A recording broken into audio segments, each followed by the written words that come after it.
O Show. This is the Big O Show. This is the Big O Show.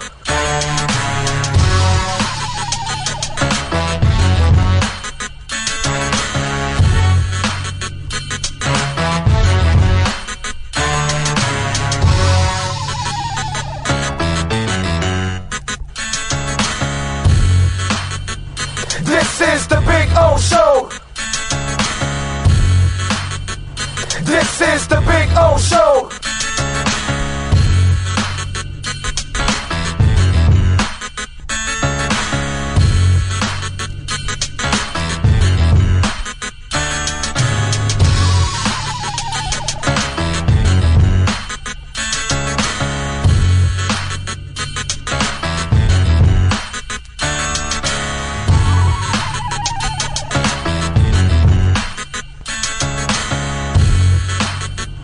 This is the Big O Show. This is the Big O Show. This is the Big O Show. This is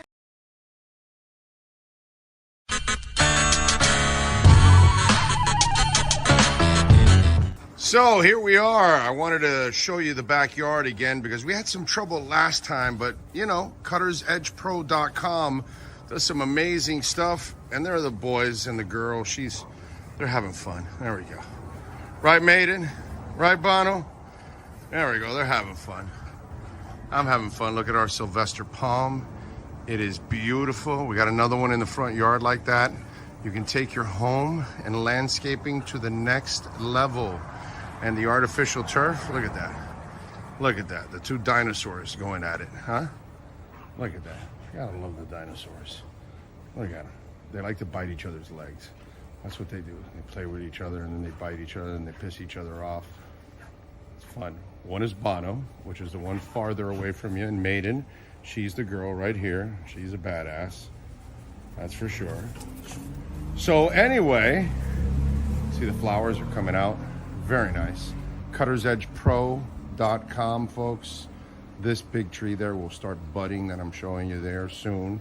It'll have all kinds of flowers. I'll post another video and I'll show it to you. This is a backyard where everybody gets to hang out. Over there in the corner there, I put the barbecue and cook.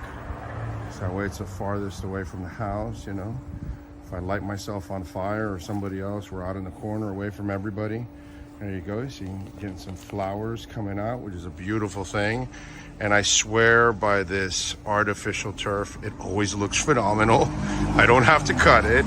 I don't have to water it. And so I'm saving a lot of money, hundreds and thousands in the long run, because I'm not watering or, of course, cutting the grass. And you know, here in South Florida, we cut the grass like every 10 to 14 days.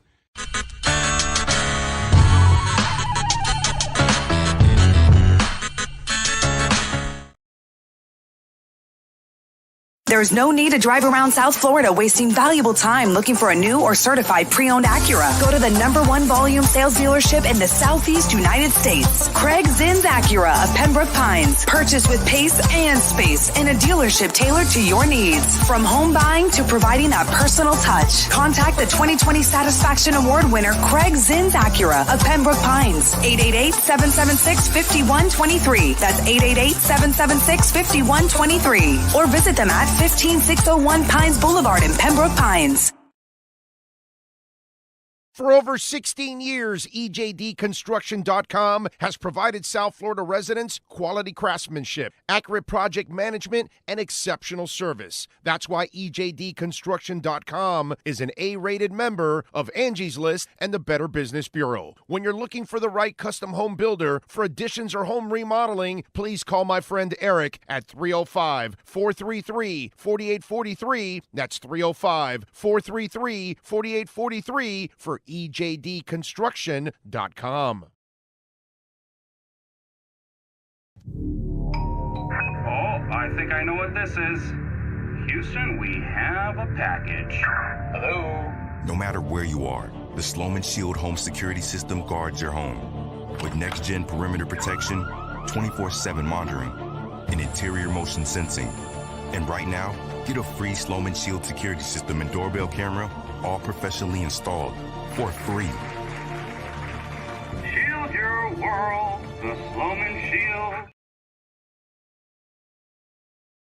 If you're a Miami sports fan, then there's only one store to go to, and that's Caneswear at Miami Fanwear in Davie. They're your one-stop shop for all your inner Miami CF, Canes, Dolphins, Panthers, and Marlins merchandise. They have hats, t-shirts, game day jerseys, and so much more. Located at 2511 South University Drive in Davie, and open 24/7 online at caneswear.com or innermiamiwear.com. Call them at 954-835-5597. Caneswear, the spot where inner Miami and all Miami sports fans shop.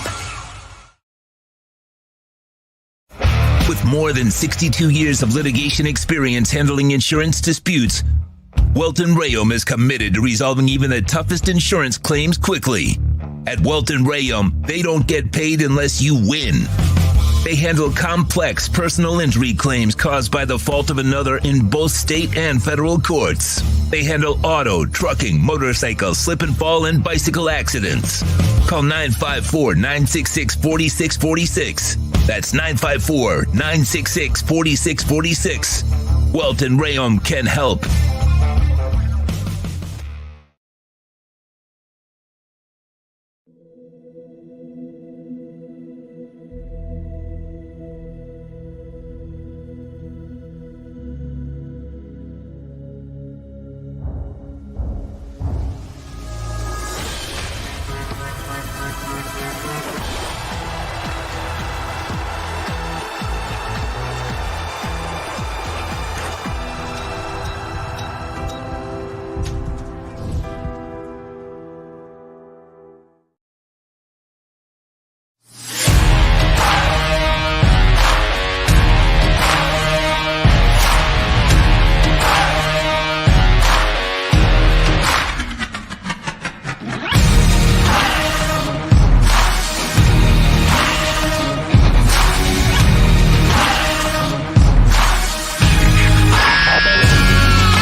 Statements or beliefs expressed on the following program by the host, guests, or callers are not necessarily the opinions of FantasyAccess.com, Media Group Inc. ownership, management, sponsors, or website. When it comes to South Florida sports teams, very few in the media have witnessed, lived, and covered it like the Big O. Let's start the program dedicated to your favorite South Florida teams with a passion that's unmatched. The Big O Radio Show is on. Here's the Big O. Good morning. It is a beautiful, beautiful morning, no matter how freaking tired I may be, no matter how much these Benicio del Toro bags under my eyes grow. We good. We're happy. Dolphins won. I could deal with a short night of sleep and, having to get back up again and try to prepare and do a talk show today and all that good stuff because there's good things to talk about, right? Crazy-ass Marlins. What the hell? They bitch slapped the Braves all weekend.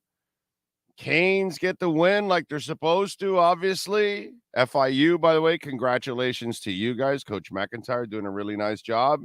And, of course, your Miami Dolphins. And you know what I love? I love the spoiled Miami Dolphin fan that has no reason to be spoiled, act arrogant, act like you've been there or whatever. One of the texts in my phone today is, hey, I'm glad we won, but did it have to be that close? I answered back, tell that to Philadelphia. The Eagles, last time they got to the Super Bowl, right? Didn't they get Sean, right? Super Bowl, Eagles. Am I right? I got a thumbs up. So I am crazy, but at the moment I'm not that insane. They beat them by 5. Miami beat them by 7. You know, then I get this other guy. You know, they won, but not enough to be elite. And I'm like, wait a minute. Fun fact for all of you out there. Did you know only 2 teams in the entire NFL were given a schedule to start the 2 games on the road? Did you know that? Did you know that there are only 2 teams in the NFL that their first 2 games are on the road? One of them is who? Of course. Do you know who the other one is? San Francisco. Do you know what the record of Miami and San Francisco is? 2-0. So I don't know what that guy was talking about. I'm not telling you that right now they're the best team in the NFL or anything, but to start the season 2-0 and both games are on the road, that's elite. So what the Dolphins have done in the first 2 weeks is elite, because you had to go out to Los Angeles to open up the season. Then you come back home from Los Angeles, basically to have a short week to then go to New England and play again. It's back-to-back road games. That's a bitch of a schedule. And dude, they didn't hand you like a cupcake. They handed you New England. That's going to be a pain in the ass because Belichick's going to come up with something like that stupid wrinkle he came up with. And then again, I get a guy last night. Well, hey, we got to make an adjustment to what's going on in special teams. I go to the guy, dude, this is like watching Michael Jackson do the moonwalk.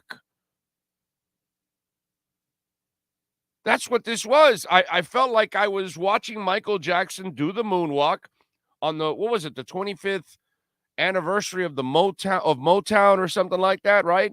And Michael comes on and does this moonwalk in front of us. This is the early 80s. And we're freaking out. We're like, what the fuck did he just do? And you know, the next day at school, and everybody's just talking about that. And then eventually everybody figures it out, and then you see kids start doing the moonwalk.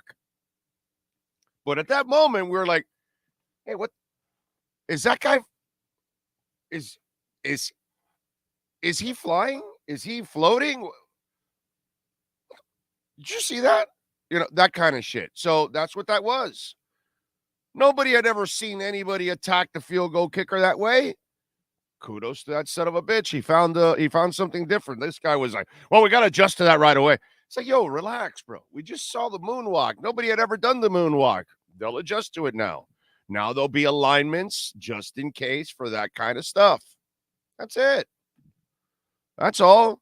Maybe you're going to have a spy in the back. You know what I mean? I have no idea, but it's this guy, you know, it's like, it's the funniest thing. And some of you out there act like, you know, your crap don't stink. And, well, it's 2-0, but, you know, we didn't run for 250 yards. You know, it's 2-0, but Tua didn't throw for another 400 yards. I mean, we're only really elite if Tua throws for 900 yards in 2 weeks, which, by the way, I think his yardage in 2 weeks is still, like, up there. So, you know, but it doesn't matter. It's just funny, dude.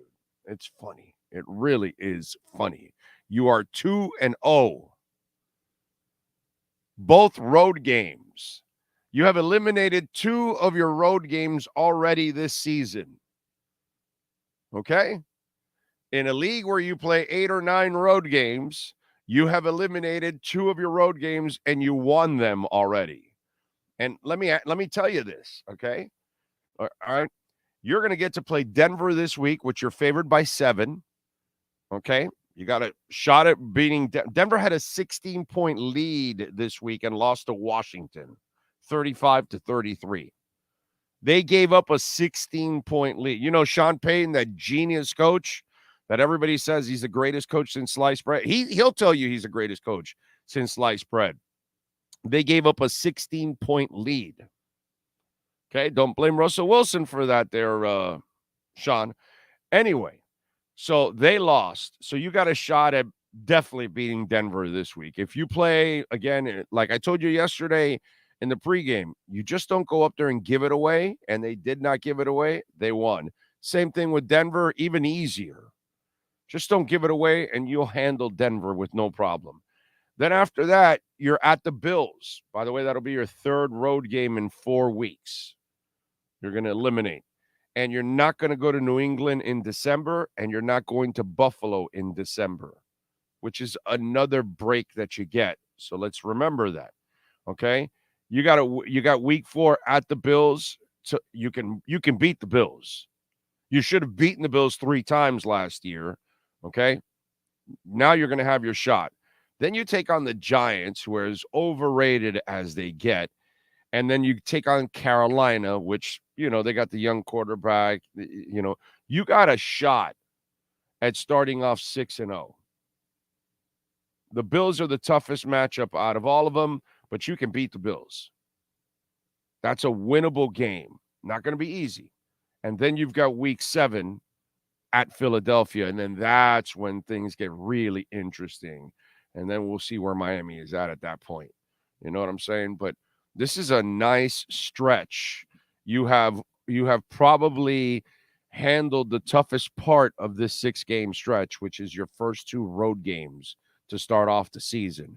You've gotten those out of the way. Now you're going to play 3 of your next 4 at home with only 1 road game at the Bills. And Denver, Giants, and Carolina should all be wins. So you should be 5-1 worst case scenario to start off the season. It's pretty goddamn good. And if you can beat the Bills, you're going to be 6-0 going into the Philadelphia Eagles game. That's pretty awesome. Okay? Appreciate where you're at, because it's really, really cool to see that this team started off this way. What do we got here? I see Steve Chapman is first in the house. Says, good morning, everybody. Great win, especially a road divisional win. I've had it with Sanders, though. Apple wasn't great either. Fangio's defense was much better. Best game I've seen from Chubb. Yeah, Chubb was really good. Jamie Zoria in the house in San Jose. It's a victory Monday, baby. More games this weekend. We're exciting. Remember to smash the like button. Yes, folks. Please smash the hell out of the like button. We're close to 300 watching right now, and we've got 60 likes. So let's uppity up that. Let's get it over 100 right away already. Come on. Let's get it over 100. Almost 300 of you are here. Give us a little hit on that thumbs up right there. John Padilla, Kyle Cockrell, Adam Outdoor Bushgraf. Nico Jones, 2-0 feels good. Defense stepped up. Yes, sir. Chad is in. Lisa is in. Nyborg in. Praying for good health for Waddle. Yes, definitely. Hopefully everything will go well in concussion protocol. Hopefully he doesn't fail concussion protocol, so he doesn't have to be in concussion protocol. Boss B, Gus 1388, man of 1,005 holds. Steven Gonzalez. Got to say, Mike McDaniel's one funny guy. That interview and sprint to the locker room was funny. No wonder why everybody wants to play for him. I mean, I would. Yeah, of course. Yeah, he gets it, man. And you can't make everything life and death. Life is tough enough as it is for all of us, man. Just to survive every week, just to keep our heads above water. Many of us live check to check, month to month. You know what I'm saying? You got kids, you got a wife or a husband, whatever. And there's pressures every day, man. You got to lighten things up. And Mike does a good job of kind of mixing that up and making sure that that people relax a little bit too, and they can be themselves. And that's a good thing. Gus 1388, man of 1,005 holds. Lisa Rose says, D was much better last night. Not thrilled with Apple, though. He was actually the last hit on the final play that helped stop the Pats' Sanders forward motion. He is what he is. We kind of warned you. He's not very good. That's why he's available. Remember, when they're out there in free agency, there's a reason why. More often than not, they got a lot of holes in their game, and that's why they're available. Sometimes some of them will work out for you, but a lot of them, they're going to hurt you also. Brian says, Big O, was the Braves good enough for you sweep that the Braves were tied for the wild card? No, this is amazing. Amazing. To see this from the Marlins was crazy, dude. All weekend long, like, oh my God, you did it again. You beat the Braves. You beat the Braves. And you keep looking at it and going, this is crazy, dude. One-Eyed Jack, Jonathan Cagle, Jay Gelfin is in. Connor Williams snaps are inexcusable. Yes, they are. And, I know that Tua took a little bit of a hit. Oh, I got to work on that. And I think that's him taking some heat off of Connor. Okay. Let's get into Connor Williams a little bit here. Because I think what we have to do is kind of do simple math. Simple math tells you exactly what goes on with Connor Williams. Now, when you go simple math, 1 + 1 = 2. 2 minus 50 is 48, right? 5 times 10 is 50, right? With simple math is not very difficult, right? You take a quarter of the pie out, you got 3/4 of the pie left. Simple math. My kind of math, by the way. Once you start putting X's and Y's in math, I got the hell out of math, by the way. I don't want anything to do with math once the X's and the Y's and all that other shit was in there. So, simple math solves the answer. So let me ask you something. And I saw Tua take the bullet for that was kind of on me. I got to work with him a little bit more on that, this and that. So, did he have any problems with his snap in Alabama? Multiple centers? Did he have any problems even with shitty-ass Brian Flores as quarterback in those centers? Just wondering. So why is it that the only guy and the only center that has a problem with the snapping is Connor Williams? Because I don't see Tua bobbling the ball all over the place with any other center in his entire career. That has never been the case for him. Why is it only with Connor Williams? Please explain that to me. That's, to me, he's still not doing it the way he's supposed to. Simple math tells me he's the problem because he's the constant in the screw-ups. None of the other centers do it. This is not something that's been part of, Tua's only issues in his career have been his own injuries. That's it. Not his arm, like some of you idiots made up. Okay? It wasn't his arm. It wasn't his height. It wasn't that he played golf. It wasn't that, I don't know what else, what other stupid ass excuses some of you morons came up with.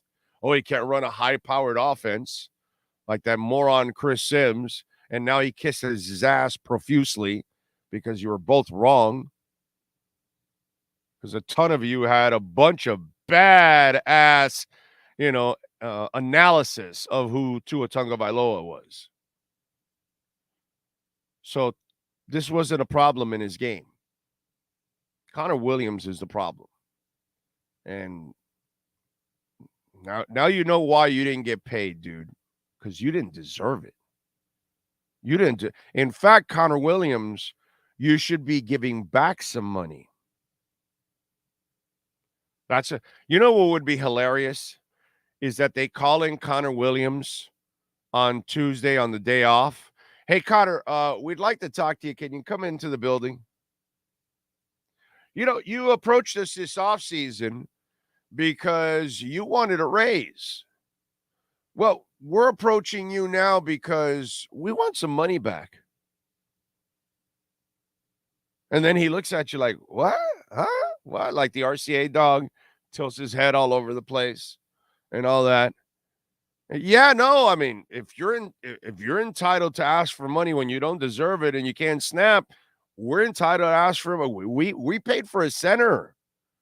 We paid for a guy that we thought it was going to be a center. Centers can snap. You can't snap. We need some money back. That would be awesome. Call in the agent, call in Connor. Agent flies in from wherever he's at. He's got to fly in. It can't be like Drew Rosenhaus that you live right in and then you drive. That's boring. That's not enough of an effort. You get the guy to fly in. Connor walks in. Hey, guys, glad that you're here, but we'd like to ask for some money back. And just freak the hell out of it.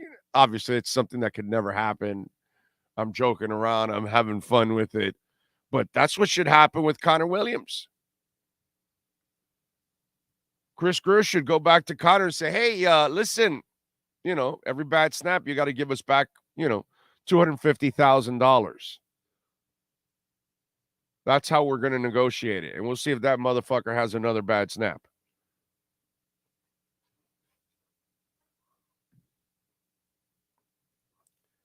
Brother, you got one job. Well, you got two. You're only doing one of the two. Snap and block. You can block your ass off. There's no doubt about that. You're a hell of a blocker.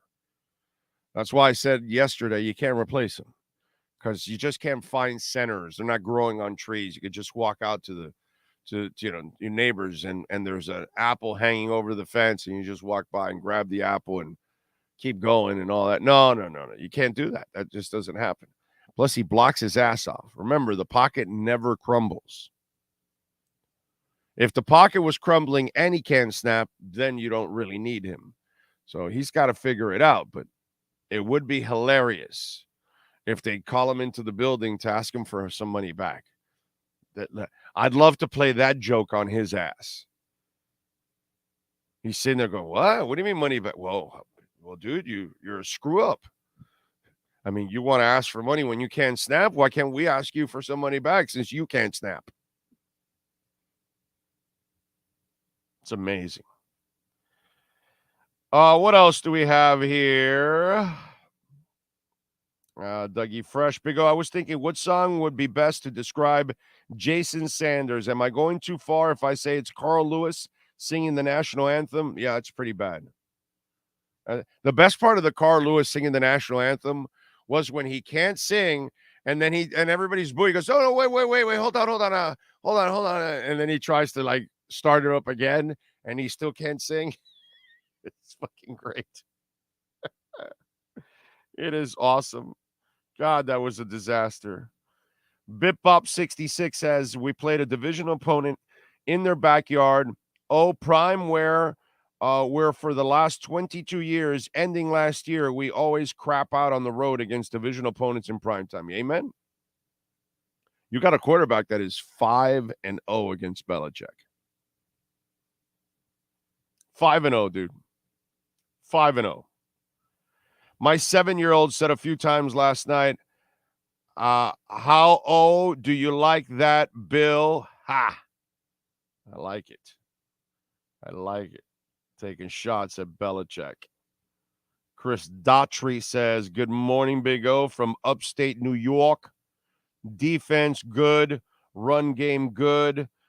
But can we put some outside on Tua not forcing it, knowing what the defense was doing?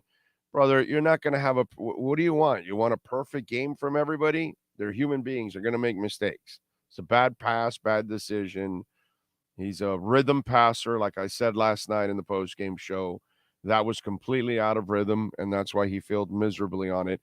Although it was a 50-50 ball, and you got to give Martinez credit. He outplayed Tyreek for it. He's the bigger corner. He's the bigger player, and Tyreek and Tua probably thought that they can play the jump ball game with the kid, and the kid out-jumped and out-hustled Tyreek for the ball too at the same time. But it wasn't a good decision, bottom line. The first two road wins were so damn important. Amazing. Because you should win 3 of your next 4 easily. Because you're way better than those 3 teams. Okay? Chargers and the Patriots, I mean, you're better than the Patriots, but the Patriots do have a good defensive coach, so you know it was going to be a test, and he threw in that little special teams wrinkle. So, and like I told you, the Eagles beat them by 5. And they were up by like 16, I want to say. And the Patriots cut that lead.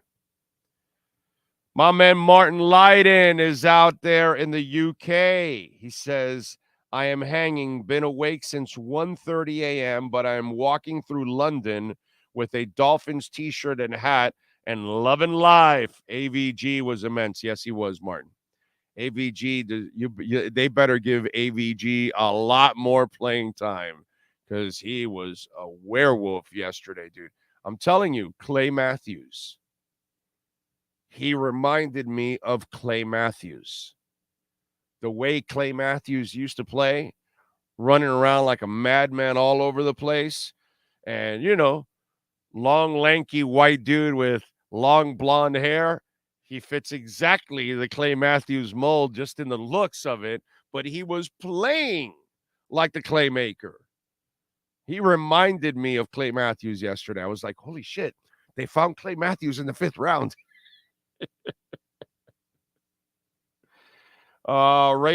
Michael Fernandez says, great victory Monday morning to you all. Marlins sweep the Braves. Dolphins beat New England and the stinking Jets lost. Now back to work with a smile and a swagger. Ray says, I don't care what anyone says. Tua had a good game outside of that interception. He was converting all the long third downs and was always getting him downfield. Tua was awesome yesterday. He was terrific. You're ready to see Cam Smith, Mike Moynihan? You're not the one that counts, my brother. Vic Fangio counts.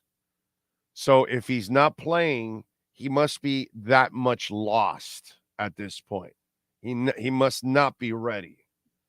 So we have to deal with Eli Apple, unfortunately. That's just the way it is. But everybody wants to see Cam Smith, but until Fangio thinks he can go, you can't do anything about it, my man. Razzle Dazzle Crypto, okay. Who had Pat's lineman short for the line of gain to seal the game for the Finns? Good job, NFL script writers, LOL. Dan B says, good morning, Big O. Nice game last night. Had the opportunity to put it away, but still having little mistakes. Wish we could have gotten a proven center. Too many bad snaps, but a win is a win. Yep. That's all that matters, ladies and gentlemen. Radio host, thank you for the love on the super chat. He says, on that new motion punt protection they did, can we just do a long, hard count to force him offsides during an anticipated rush? I'm sure they're going to have to check that out and play with it. And you can use it as a drop. You're going to have to check it out and play with it. Yeah, you can actually, that's a drop right there. Anyway, they'll have to figure that out. And then the play clock is also going to have to come, because I was thinking about that. If you start doing the snap all the way down close to the 0 seconds, then the guy that's rushing you is also timing it. So he knows you're going to have to snap it. So you're going to have to actually be prepared and set for your field goals a lot sooner. So that way that rusher doesn't know exactly when the snap is coming. But if you're going to go closer to the 0 seconds on the play clock, then you're giving the rusher the advantage on getting there. You comprende? So those are things that I thought about, my crazy mind thinking about that. And now they're going to have to work on all of that. And I'm sure and I'm sure they're going to implement it too themselves. Thank you, radio host, for the super chat. Remember, you can make a donation through Cash App or Venmo at Cash Big O Show. That is Cash Big O Show, Cash App or Venmo. Radio host again, field goal motion. I meant not punt. Yes, I know what you meant. I know you meant the field goal. It's all good, bro. It's all good. Cigar Social Club, thank you for the love on the super chat. 1 sack in 8 quarters. Tua making quick decisions and the O-line stepping up. They keep this up, I believe Tua will stay healthy all year. MVP Tua 23. I agree. Definitely Tua. And this is what I've talked about all last year was get rid of the ball quickly. Make quick decisions and you'll live for the next play. Stop playing the hero ball and hanging on forever. And he's done that. And the line has been fantastic. And again, I said it last night. I'll say it again. The sack, I don't even blame the line. I got to look at it today. I haven't gone back to look at the game, but I think that was a coverage sack. And I think that Tua just got kind of trapped and said, you know what, I'm not going to force this and try to throw it away and risk a turnover.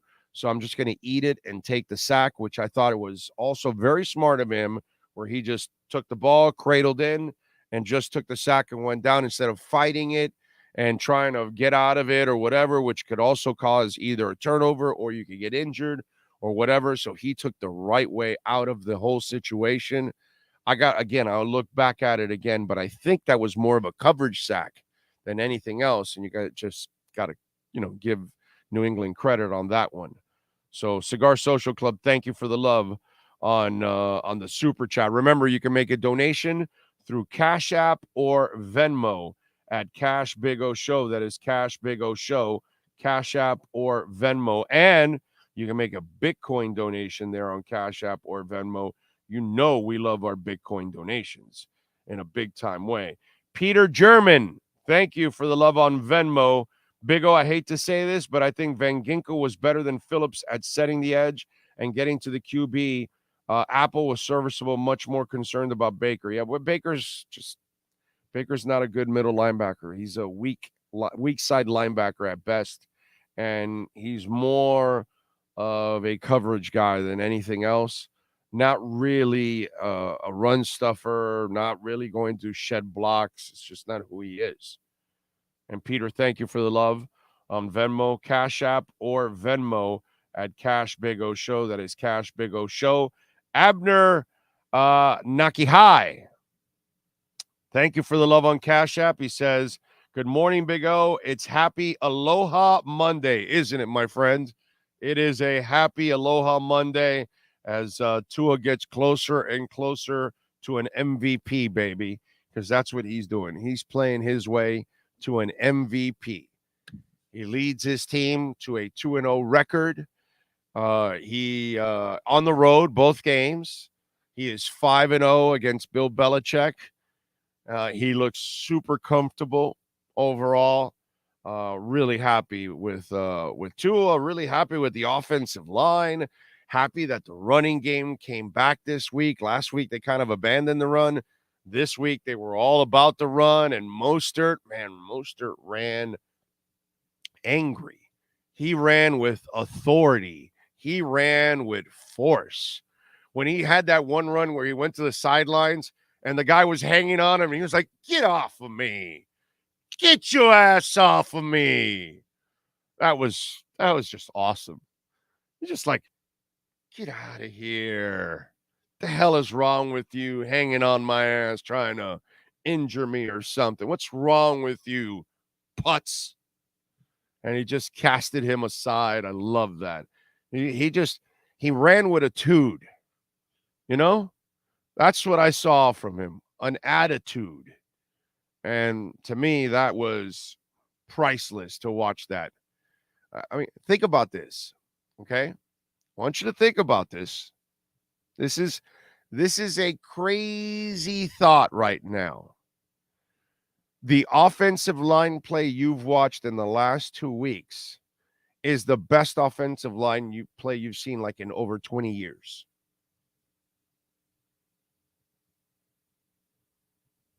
Yeah. That's how bad it's been here, and that's how long it's been. You have not seen an offensive line that has pass protected this way, that has run blocked this way in well over 20 years. Because the Ricky Williams offensive line is not as good as this line. It's just that Ricky Williams was super special. That's the reason. You know what I'm saying? It's one of those Barry Sanders things. Not that Barry Sanders had this great offensive line. He had a decent offensive line. It was just that Barry Sanders was Barry Sanders. And he could make your line that much better. But this is without Teron Armstead. And again, think about the luxury. You won the 2 road games without Teron Armstead. Something that if anybody tells you that You are terrified of both games without Teron Armstead. And you were not terrified of last night's game because of what happened last week with Kendall Lamb. And by the way, Austin Jackson too, and Isaiah Wynn. All right. And you felt a lot better last night because of what happened the week before. This is the best all-around offensive line play you've had in over 20 years. That's ridiculous, dude. And kudos again to Mike McDaniel, to Frank Smith, to Butch Barry. They have done a magnificent job with that offensive line. I mean, you have depth now. How about that? You have depth.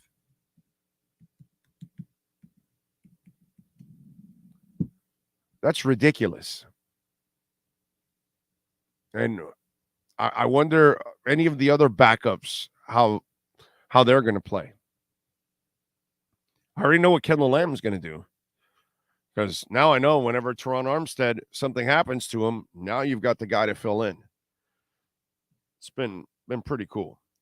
Beer Noob 21, thank you for the love on the super chat. He says, the fins make my chest hurt and my pants tight. Well, all I can say, my man, is I feel great. I am super happy that the Finns are kicking some absolutely serious ass. That's what I will tell you. Douglas Katz, thank you for the love on Venmo, Cash App, or Venmo. Cash Big O Show. That is Cash Big O Show. Douglas says, love winning in New England. Love you, Big O. Thank you, Douglas. Love you, my brother. Appreciate you out there. Thank you all. As always, Cash App or Venmo. You can make a donation at Cash Big O Show. That is Cash Big O Show. Cash App or Venmo. Appreciate it as always. By the way, we got a little bit of a pump as Bitcoin is over 27,000, a little over 2.5% right now. See, Cosmos is up over 4%, so a little bit of green in the market. I like it. Now in the stock market, barely in the red. Dow Jones is up almost 6%. S&P's up about 1.5%.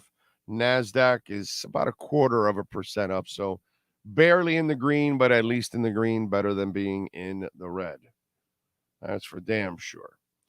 Dan B says, Big O, and people doubted Butch Barry before even giving the man a chance. He's done a really good job so far. He had the reports coming out of Denver were bad, bro. Bad. And he did a shit job at Miami, at the University of Miami. Sometimes you're not in a good spot. Maybe Butch Barry, when he was here, actually, it is the real thing. You had shitty coaches. Your recruiting wasn't that good. So maybe that's the reason why Butch Barry wasn't that great. And then you go to Denver, and they just gave up a 16-point lead. They haven't been a really good place for a long time. So maybe Denver's also the problem. I don't know. And you know what? It's only been 2 games. Maybe it's more Frank Smith doing the work than Butch Barry. I don't know. I have no idea. But for right now, overall, that's why I mentioned Mike McDaniel, because he knows offensive line. That's why I mentioned Frank Smith and Butch Barry, because I don't think it's only Butch Barry. I think it's all of them in conjunction to get that offensive line going. So I think all those men are contributing and helping out in the offensive line. I can't answer straight up which is which, you know. NorCal says Connor Williams will cost us a game snapping the ball inconsistently. Even my wife said, what's up with the ball snapper guy? LOL. And it's true. It is true. Rusty is correct. Radio host, can't wait for Tua to show Sean Payton how stupid he is for saying Tua isn't a good QB with a weak arm when he destroys them next week. Yeah, Forgot about that. He then backtracked after because if you remember, he talked shit about Tua, and then that same week, Tua lit it up. He had one of those 400-yard games, and he was like, hey, what I was saying about Tua was, because he realized how stupid he sounds. Too many people out there. You're too stuck with, arm strength and size and how fast you run and all that kind of stuff, which that's not really what makes a great quarterback. Those things help. That's if you are accurate, if you have anticipatory skills, if you have ball placement skills, that kind of stuff. If you could do those things and you run fast and you're super tall and you can throw it 100 miles an hour and you can throw it out of the stadium, that all helps as long as you can read and react quickly and you have anticipatory skills and all of that kind of stuff. That's the part that people leave out. That we have too many people. Oh, the guy can run and throw it out of the stadium. Oh, that's it. He's going to be a great quarterback. No, he's not. Too much of that. Kyle Cockrell says, Big O, you have to sign up for an exchange that sells Caspa and get you at least a little bit. You'll be happy you do before it gets expensive. I've heard a lot of people talk about Caspa. I mean, I'm already involved in like 20 coins. So, it's hard for me because what I'm trying to do is as any of my coins get to any of their lower points, then that's when I buy and I lower the overall price. But, I'm not rich, so I can't keep adding and have 40, 50 different coins. There's several coins that I like that I'm not invested in that I just, I just don't have the money, dude. I'm a working stiff, so I can only put a little bit here, a little bit there, and kind of collect. So I did not get into Caspa. I wish you the best, but I did not get into Caspa. But I have heard about it.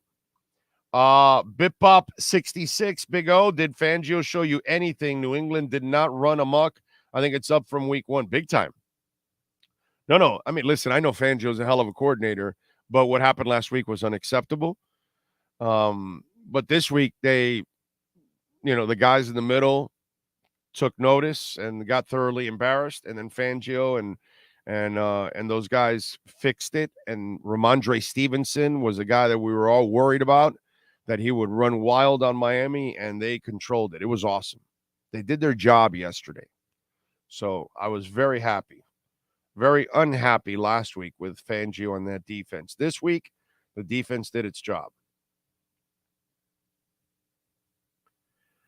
What else? Larry in Columbus says 2 weeks in a row, the D slammed the door at the end when needed. That's the difference. That is true, Larry. Plus, they also stepped up with the running game. They didn't allow the running game to dominate because that would have also changed the game. That would have limited Tua's possessions. So they did a good job there. Pat in Nashville, I have great anticipatory skills. I anticipate that I will be able to go to sleep early tonight. Yes.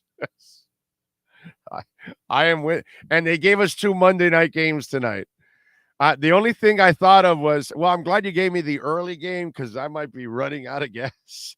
By halftime, I'll be like sitting on my chair because the wife and the daughter got me 2 of these chairs, these game chairs that the gamers use, and they're actually comfortable.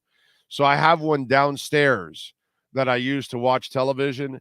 And, brother, I fall asleep on that chair all the time. I mean, all the time. I'll catch a nap right there. Just, I'm gone. But I am with you, Pat. I anticipate that I probably will fall asleep early for tomorrow. Yeah, that's a pretty good one right there. And by the way, Pat, did you see Atomic City? Brand new song from U2, and Larry Mullen Jr. Joined them to do the video.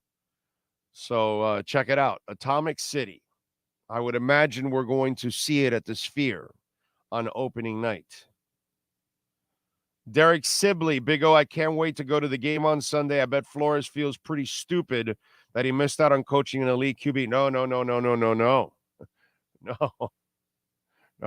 I don't want Flores to miss out on anything. He was dead set on ruining an elite QB.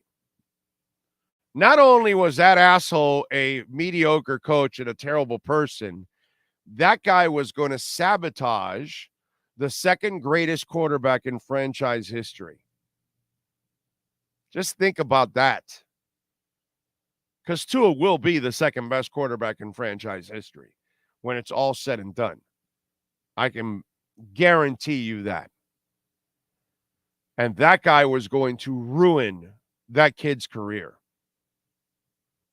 What an asshole Brian Flores is, dude. So, Gordon says, oh, you've always been right about the Joe Montana comparison. That dime to Barrios reminded me of a throw Montana used to make. Yes, that throw he made to Barrios last night was just sick, brother. Sick. McDaniel said in the post-game press conference they did change the snap count on the field goal. Praise Belichick for the idea. Yeah. But they're going to have to adjust better to that because their little field goal kicker got flustered. Earl Campbell says, Big O, Jimmy said, how about them Cowboys? How about them Dolphins? Jimmy Johnson is as overrated as it gets, my brother. Okay. Jimmy gets no breaks on this show, my man. I don't give a shit what he did for Dallas. I only care about, how much he came up short here in South Florida over and over again as a UM coach, as a Dolphins coach. Overrated as a mofo, dude. Overrated. My God. He should have won more than one championship at the University of Miami. The choke job against Tennessee and against Penn State are some of the worst coaching that exists on the history of the face of this earth. Okay? And what he did to Marino and how he destroyed the offense, please, dude. Jimmy Johnson gets his ass kissed way too much in this town. Way too much. He is as overrated as it gets, dude. Over freaking rated, brother. So tired of the Jimmy Johnson bullshit in this town. Seriously, I am dead serious about this. I am so sick and tired of the fake ass Jimmy Johnson praise here. Because when people really look at it, what he did here was he came up short like crazy. He should have won a lot more at the University of Miami with the talent he had. That Penn State loss is one of the worst losses in all of South Florida history in sports. It's one of the dumbest games ever coached by anybody, ever. Jimmy Johnson is as overrated as it gets, dude.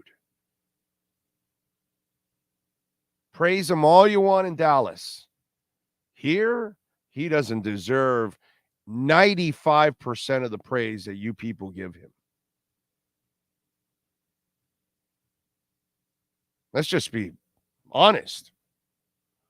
It's almost like he ended up getting lucky with the one championship he won because he did an awesome job of screwing up the other two.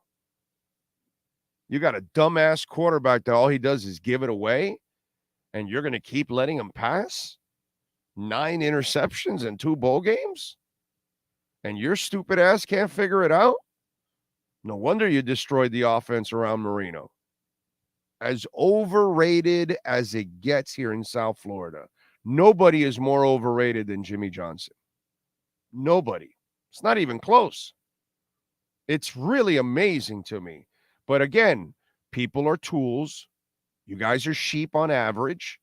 You don't think for yourselves. So you just repeat what somebody else says. But for South Florida purposes, he wasn't that good, dude. He's an underachiever, a massive underachiever. So, whatever. It's just the phoniness and the fraudulent, status of him. It's just, and he sits there in the keys like he's some god or something. It's like, oh, dude, you brought me Jim Druckenmiller. Fuck, dude. Are you kidding me? Then you told the franchise, no, here's Dave Wanstead. Get out of here, bro. You traded Irving Fryer, who had 2 Pro Bowl years, and Marino desperately need him. Get out of my face, dude. It's just so. I get it. He found Jason Taylor and Zach Thomas. Great. I get it. He created a defense. Big whoop. If you don't get the offense going, who cares if you have a great defense?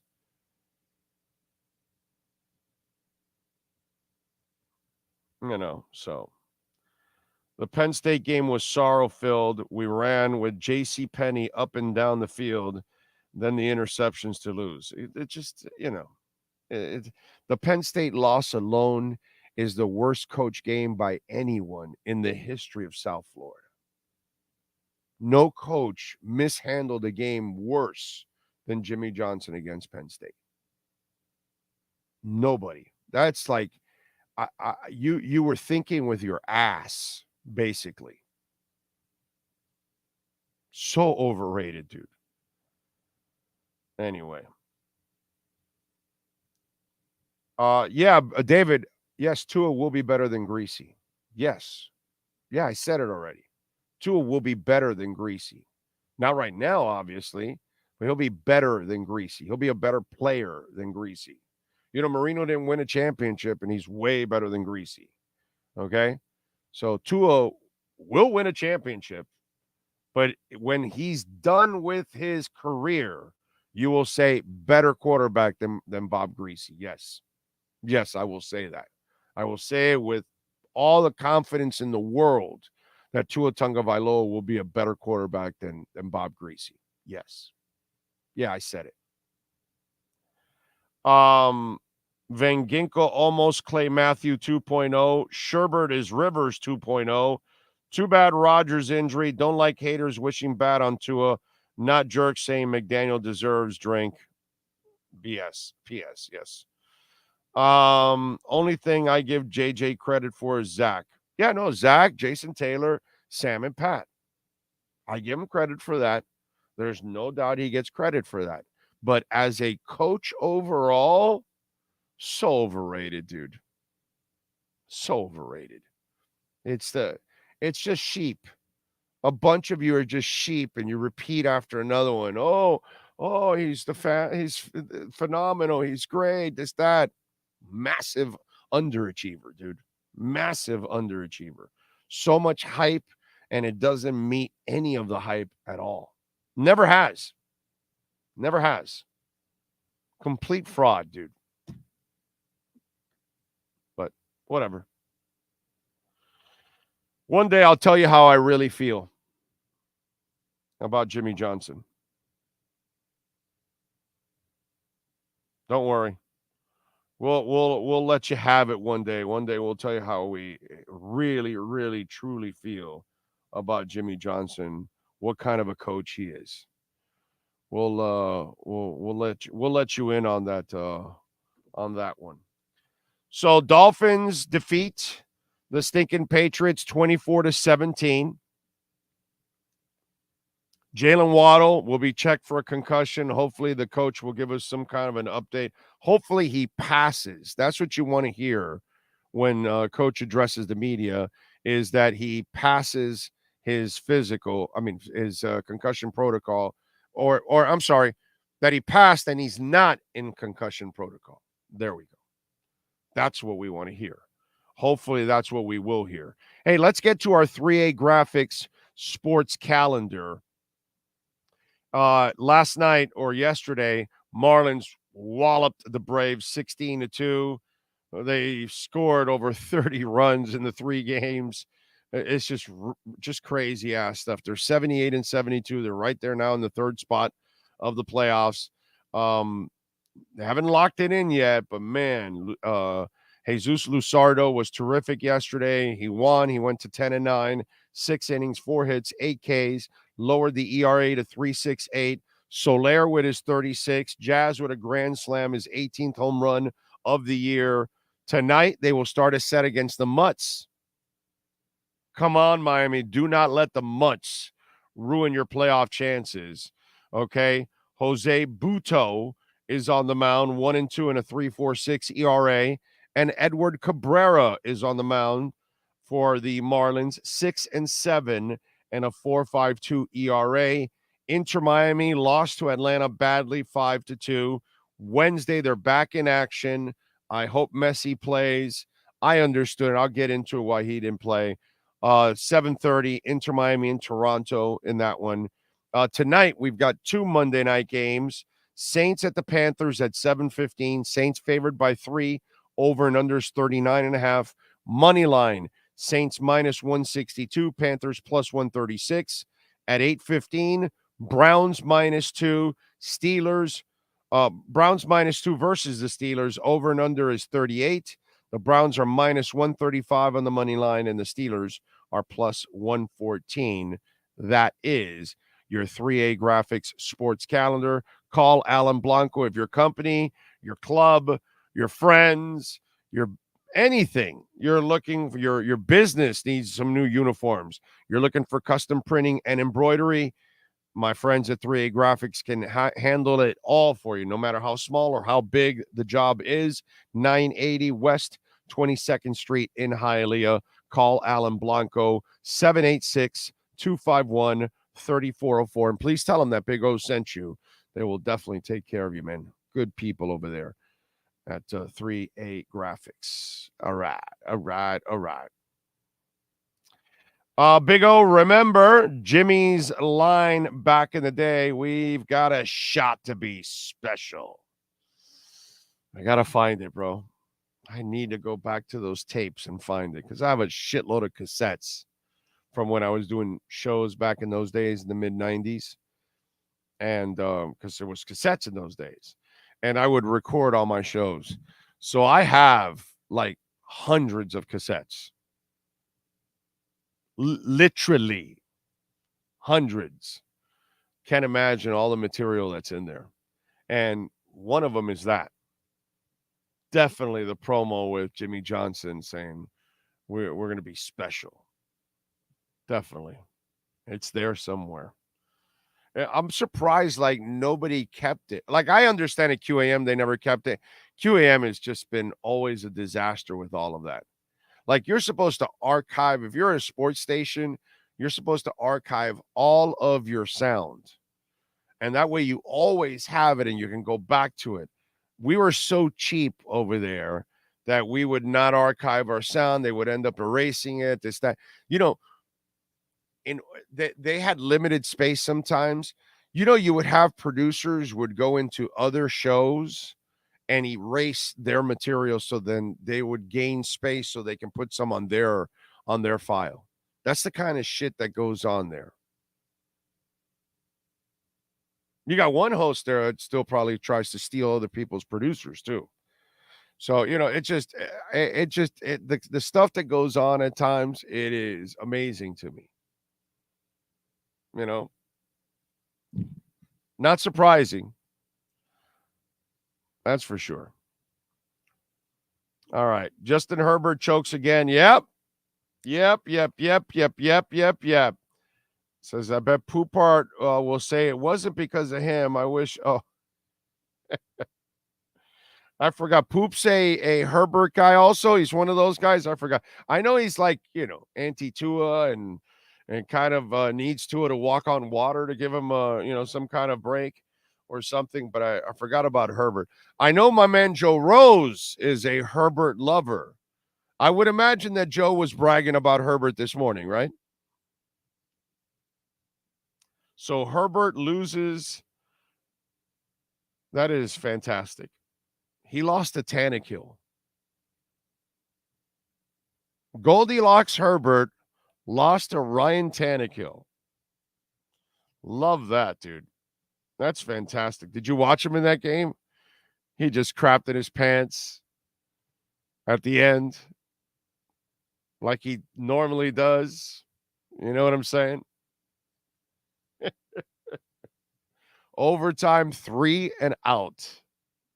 I got to tell you, can I give Justin Herbert a little bit of credit? I didn't even think he would tie the game with the field goal. I thought he would choke with that. You know what I mean? But I give him credit. I was surprised that he led them to the field goal, at least, to tie the game. That's actually some kind of progress for that choker. Anyway, Dougie Fresh says, I just learned that CCR released 3 albums with 5 #1 songs in less than 2 years. Yes. Yeah, they did release a ton of albums in a short time. That I did know. Yeah. Yeah. Wasn't it like 3 albums in 1 year? Out of those 3 years and those 5 albums, I think in 1 year they released 3 albums. By the way, Sean, you never gave me that list of all the rock stars that died at 27.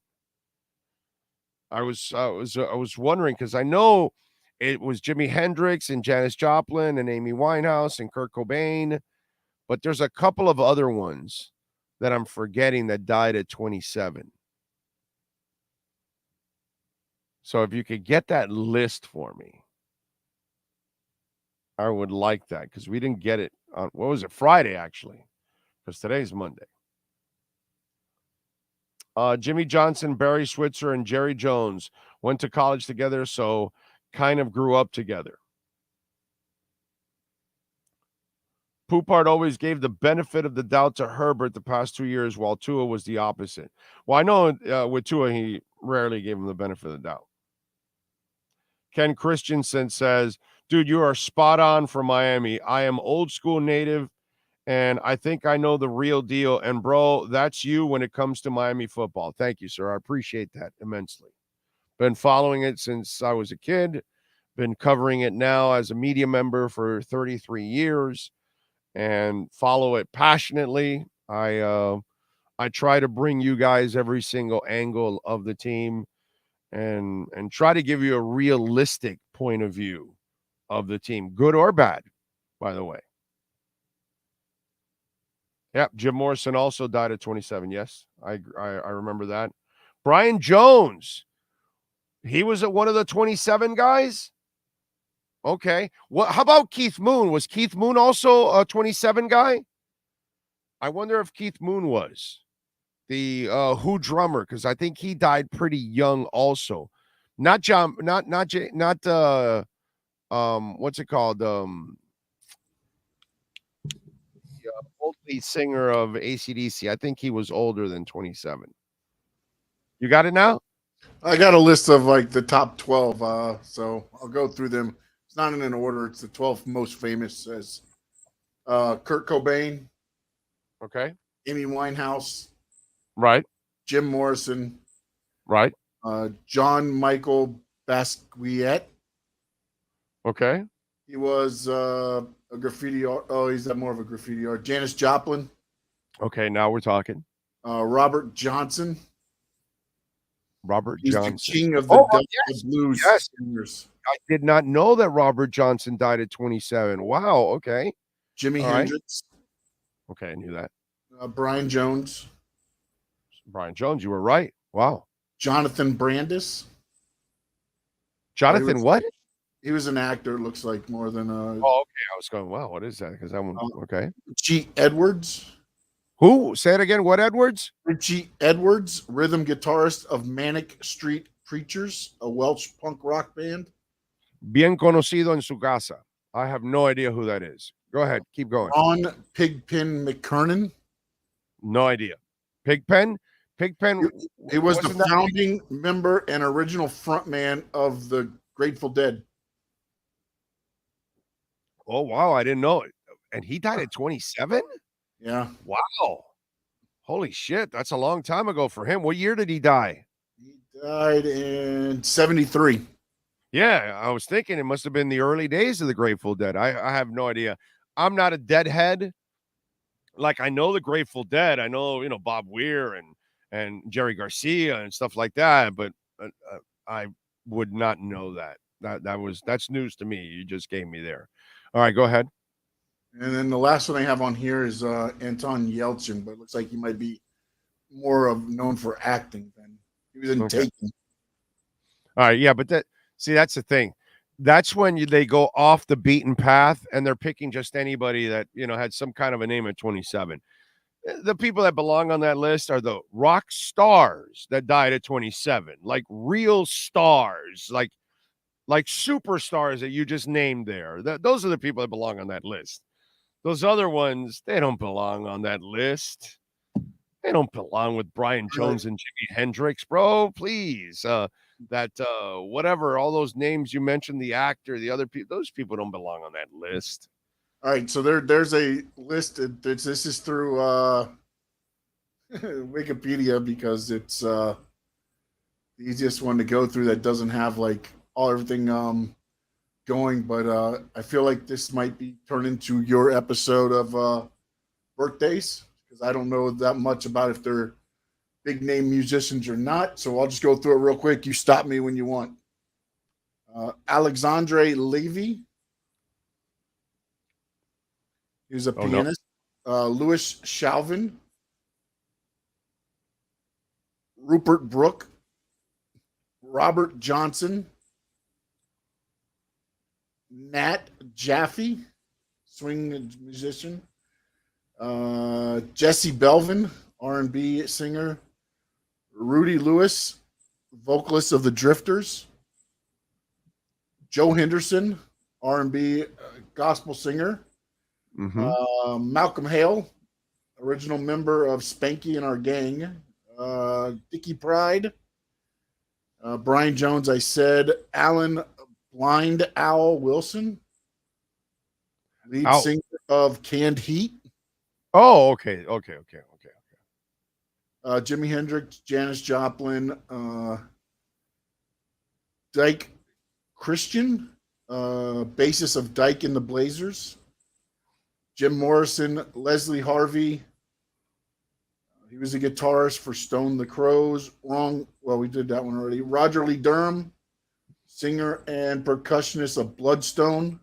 Don't worry about it, bro. It's all good. There's too many people there. They're not even worth it. There's 150 names. Yeah. Of musicians that have. I think we mentioned the ones that matter, the big names. Those are the ones that matter. No, I don't. Dude, 67. I don't think Randy Rhoads was 27. In fact, I think he was older than 27 when he passed away. Actually, I didn't make it to the rap part. Who?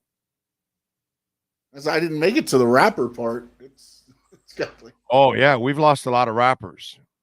Yeah, a ton of rap. Well, we lose rappers every day. Small, medium, large rappers. It all depends.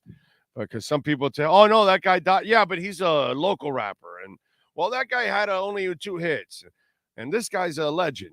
So it's like they measure the types of rappers that get shot or killed or OD or whatever it is that we lose them for.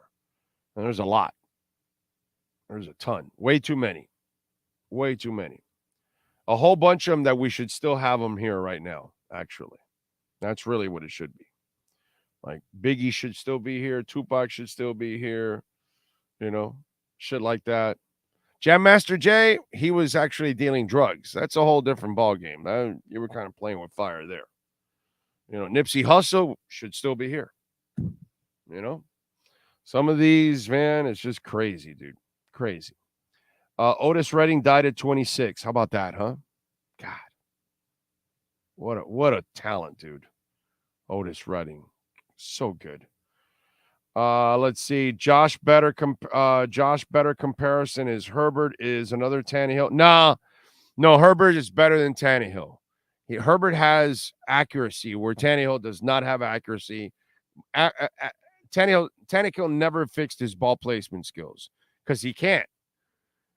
Herbert does.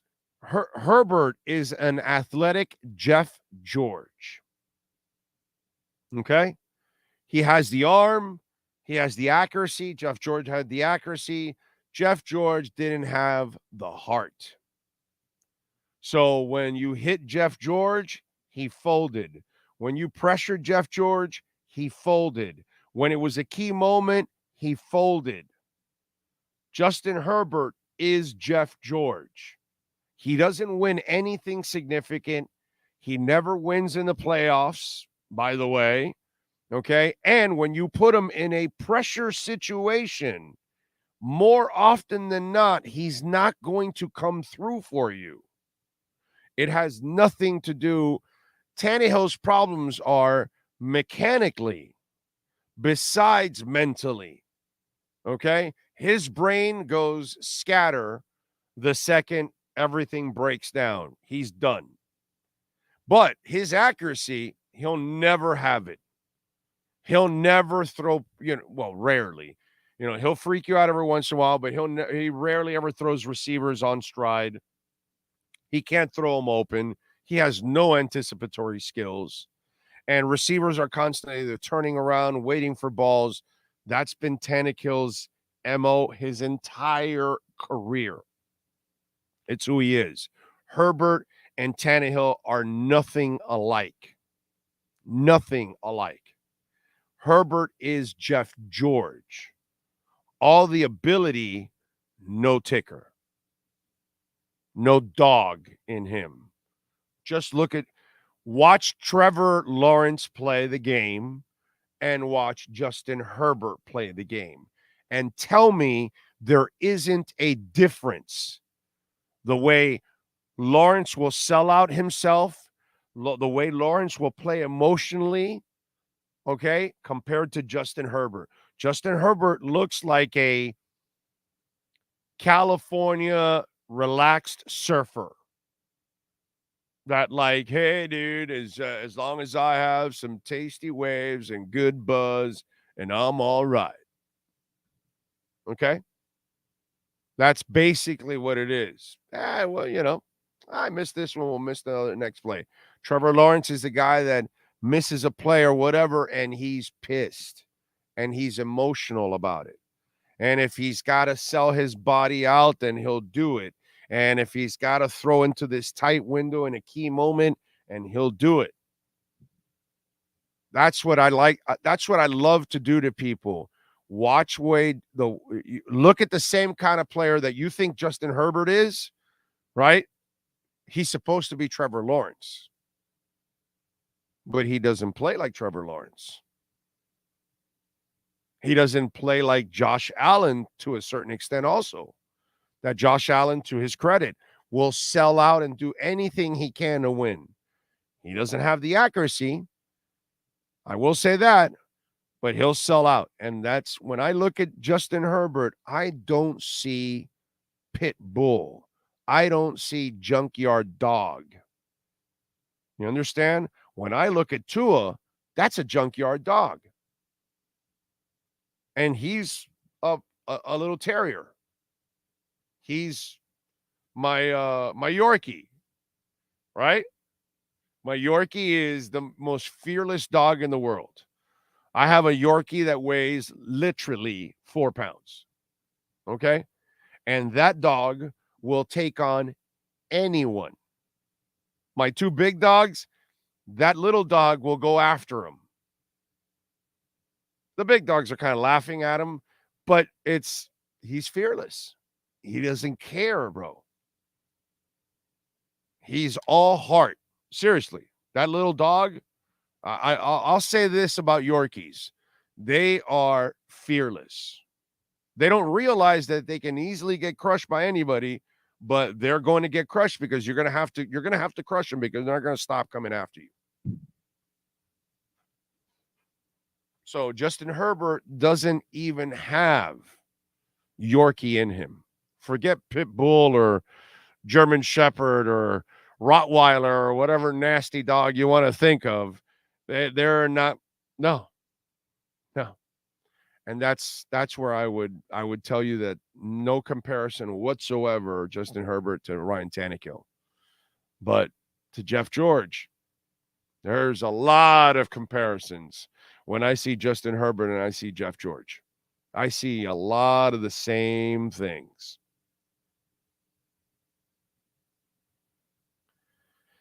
Let's see. Jim Croce. I love Jim Croce.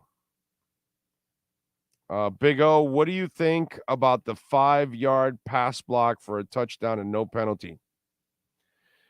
They make mistakes, bro. That's why, with them, if they're complaining about falling short of the first down or something like that, brother, you got an illegal touchdown on that. What are you going to do, man? Human beings make errors, and they didn't pick up on it, and it is what it is, dude. They lost, and that's all that matters. PDC says, Tua's as tough as they come. Reminds me of Marino. Now we're seeing the salty come out and the leadership. Well, that's because he's finally allowed to grow. Can Messi kick field goals? Ken Christensen says, it's freaking funny that I moved to Cartsville where Trevor played high school ball. I know his people. Small world. There you go. He's a hell of a player, man. He really is a good player. The Messi thing, by the way, let me address the Messi thing since it happened over the weekend. Inter Miami lost badly to Atlanta 5-2. First of all, let me tell you something. I think Tata screwed up in not starting Martinez. And he brought him on way too late. Okay, if you don't have Messi for the game, Martinez is going back to the place he played. Tata, you're going back to the place you won a championship with Martinez. Brother, what are you doing? Start Martinez. Martinez and Campana up top, and Martinez would be super motivated, and Campana's been a stud, bro. That Campana goal was nice. It's really, really nice. Now, as for Messi, I have no problem resting Messi. He almost injured himself in the last game for Argentina. He pulled himself out with a few minutes left. Messi never pulls himself out. So he must have tweaked something or whatever, and he didn't get injured, but then he didn't play the last international friendly, and then the last international game for the last qualifier, for Argentina. Then he came here, and they decided to rest him. And I think that was a good move because he has played way too many games in the last month. And there is no reason for him to go and tear up a hamstring when come on, man. To make the playoffs is going to be really, really difficult. They've got a shot, but you're also not going to kill the guy for this whole thing. And you got a shot at winning the U.S. Open Cup on the 27th. So focus on that, man. You got this Wednesday game this week. And then hopefully, you get ready for that Open Cup game the following week. You win the U.S. Open Cup. And if you can get into the playoffs, fantastic. If you can't, hey, that's all right, man. Next year, you start fresh, and you'll be a playoff team from the get-go. But what you don't want to do is put a strain on Messi to the point that he injures himself, and then he's spending the entire offseason not practicing with his teammates and getting prepared for the season, but rehabbing at this age. Not a good move. Very smart move by Inter Miami to rest him. The bad move was not starting Joseph Martinez right from the get-go. That's where I disagree with Tata. So that's my 2 cents on the Messi situation with Inter Miami. All right. Happier to see a run game and our defense show up than another Tua toss fest. Great game. Hey, brother, a win is a win. However you want to win, I'm with you too. I want to see the run game because I wanted to see it last week. But if Tua had to throw another 400 yards to win, I'm good with that too. Fangio needs another AVG at linebacker. Well, he needs to use this AVG as much as possible. That's what you need to do.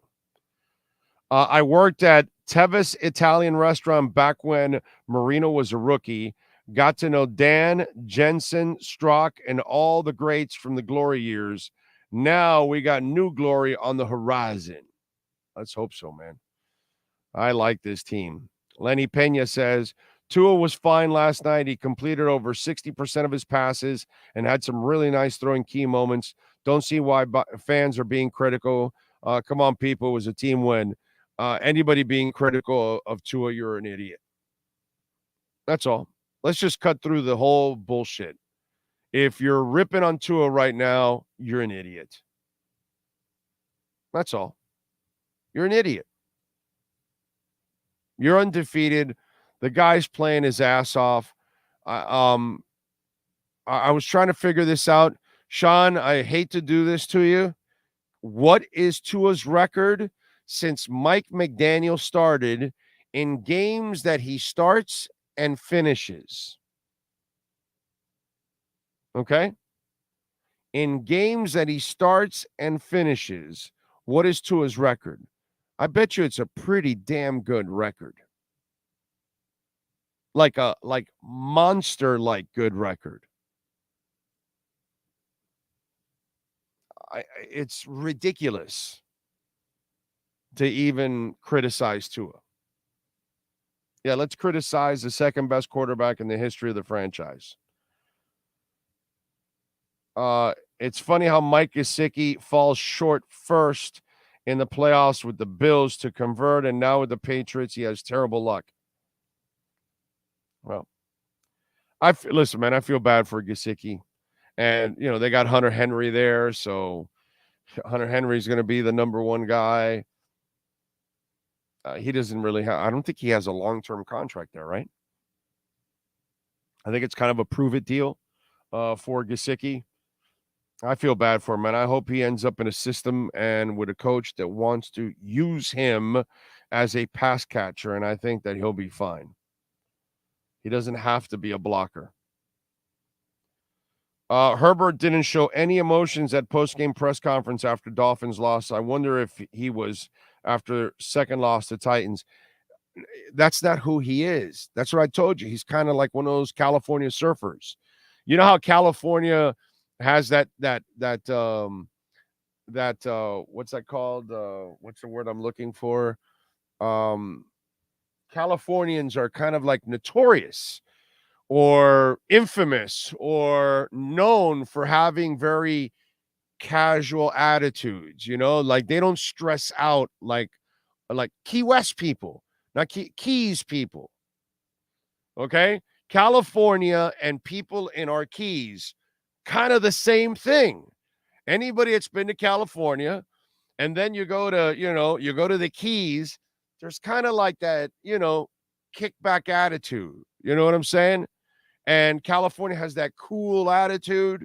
They don't necessarily freak out on things, right?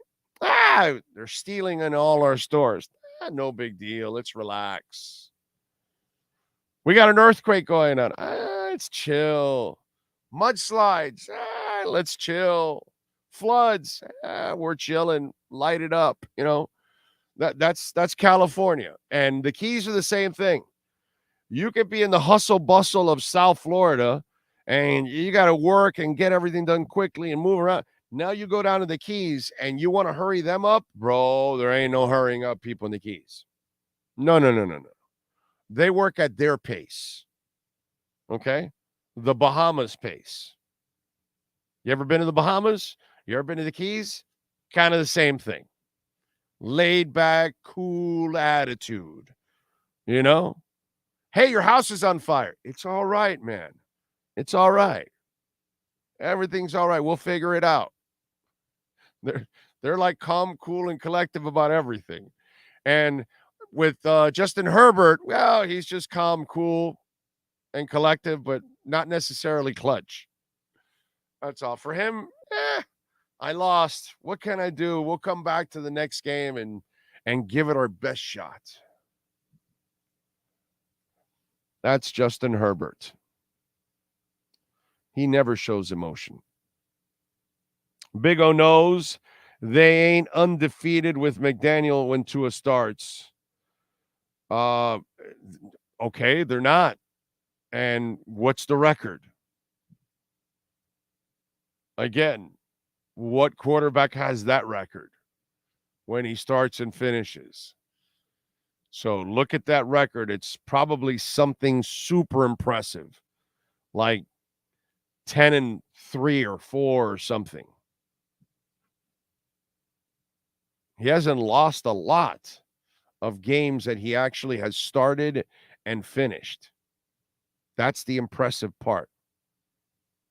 I don't know what it is. Sean will tell us, but it's Zuko says I came up with it 10-3, Big O.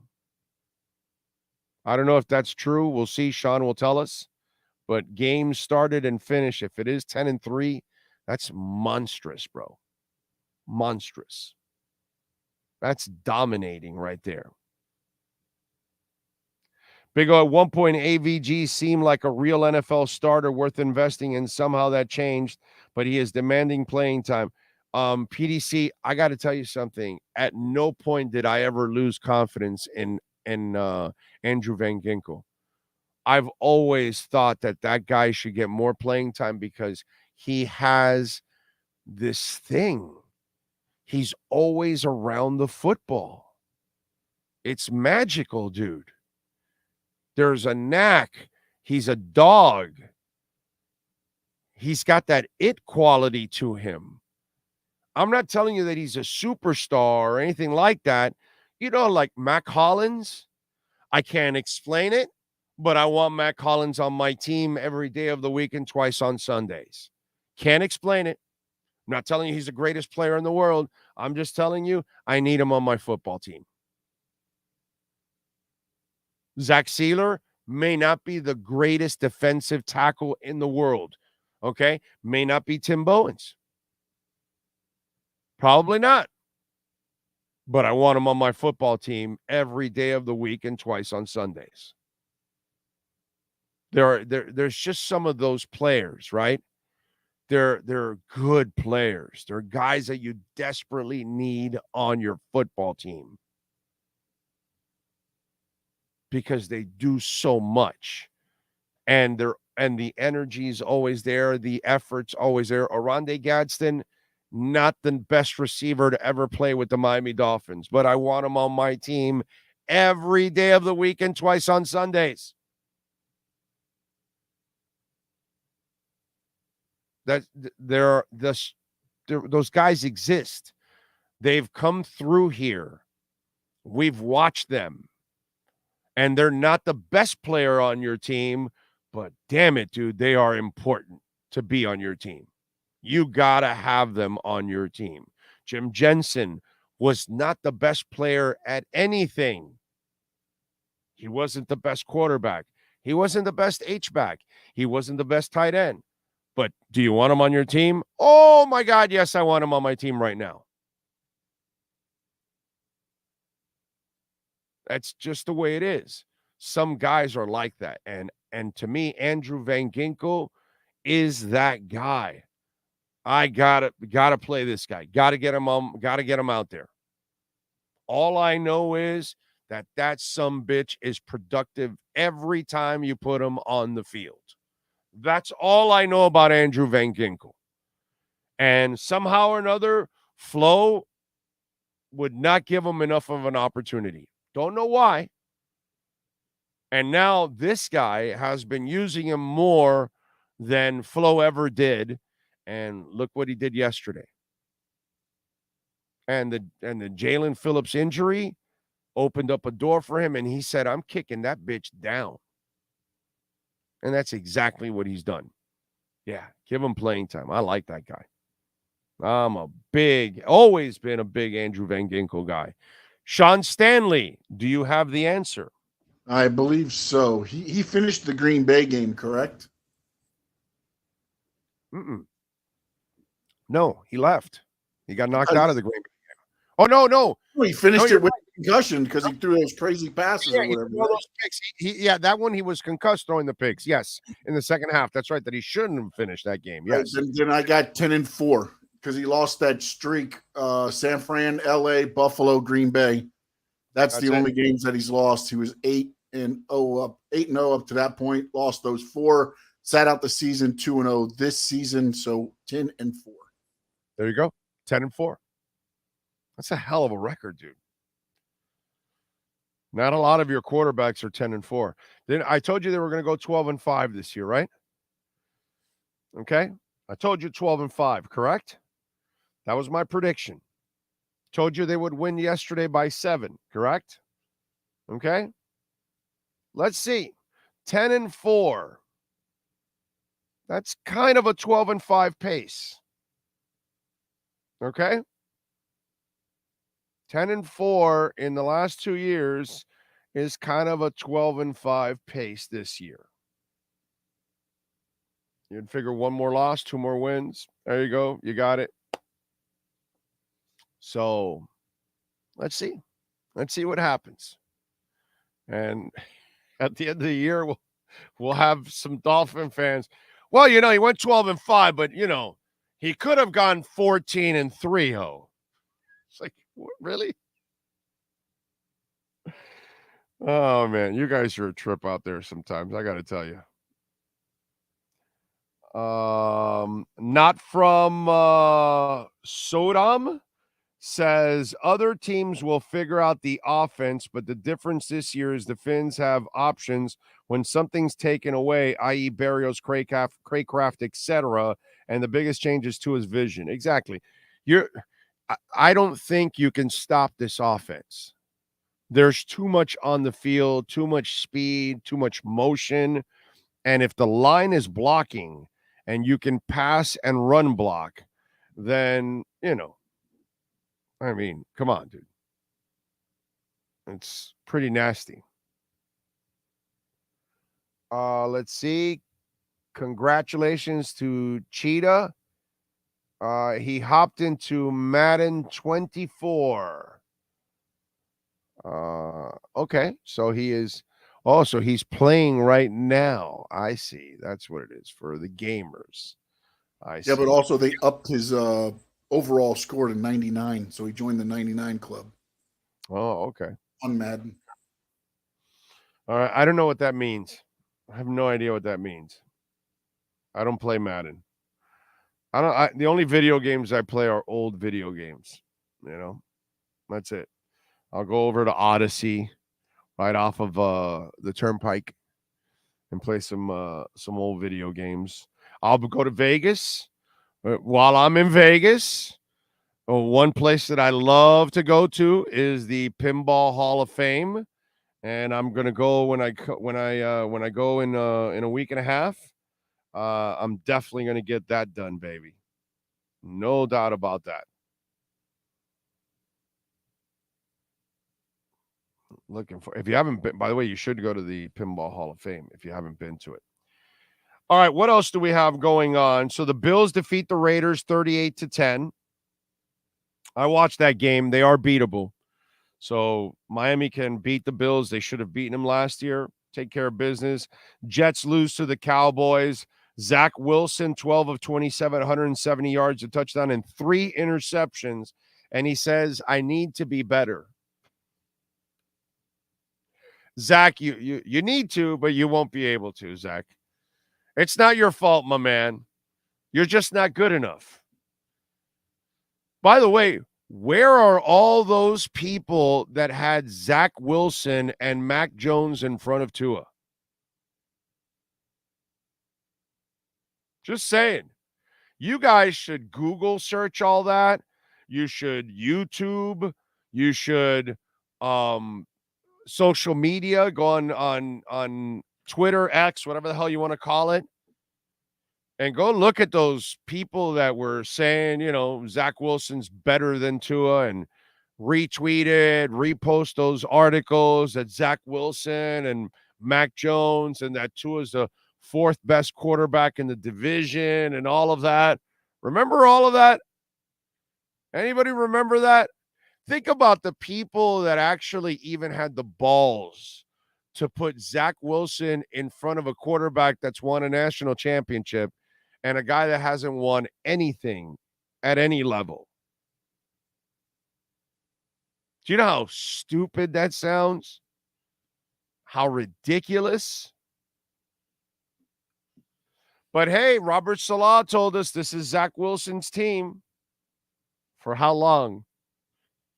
And then the Dolphins took care of the Pats. So that leaves them, at the top of the division, which is a beautiful thing. And then Tannehill defeated Goldilocks Herbert too, 27-24. That is too much, dude. Good weekend, man. Really good weekend. Can't complain, I got to say. That is freaking awesome. And by the way, let's give the Marlins, come on, Sean, let's do it. They won. They swept the Braves. So it is time to give them a victory cigar.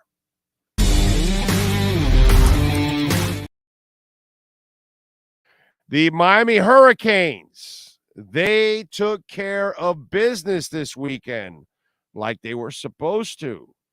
Let's give them, well, on Thursday, or what was it? Thursday or Friday night? What was it? It was Thursday night. Let's give them a victory cigar.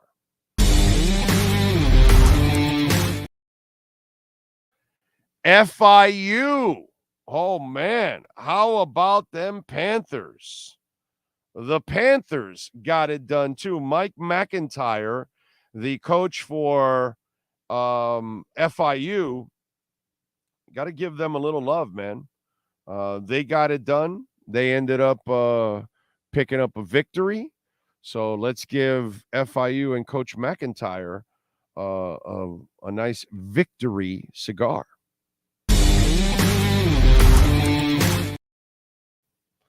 Yeah, some good stuff. And, of course, Dolphins defeating the Patriots. That, my friends, very, very important. Give the Miami Dolphins a victory cigar. A lot of victory cigars this weekend. Am I missing anything? Did I miss anybody? Anybody locally? Did I miss anything? Oh, wait a minute. How about what's it called? FAU. I forgot now. Did FAU win? Because I kind of screwed up there. I left them out. What is FAU's conference? Let me look it up. What is it? The American? Is that their conference?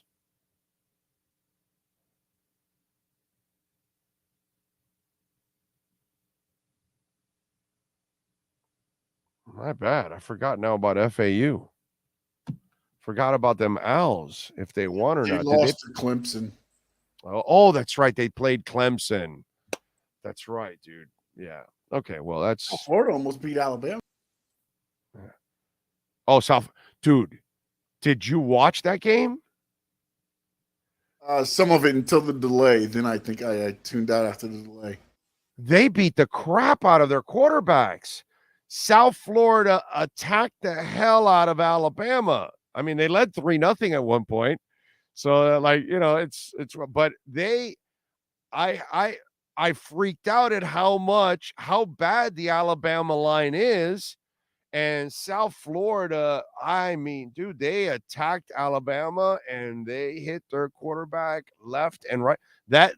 Those kids did not wake up feeling good the next day, even though they won from Alabama. South Florida got some hits in there, dude. Okay?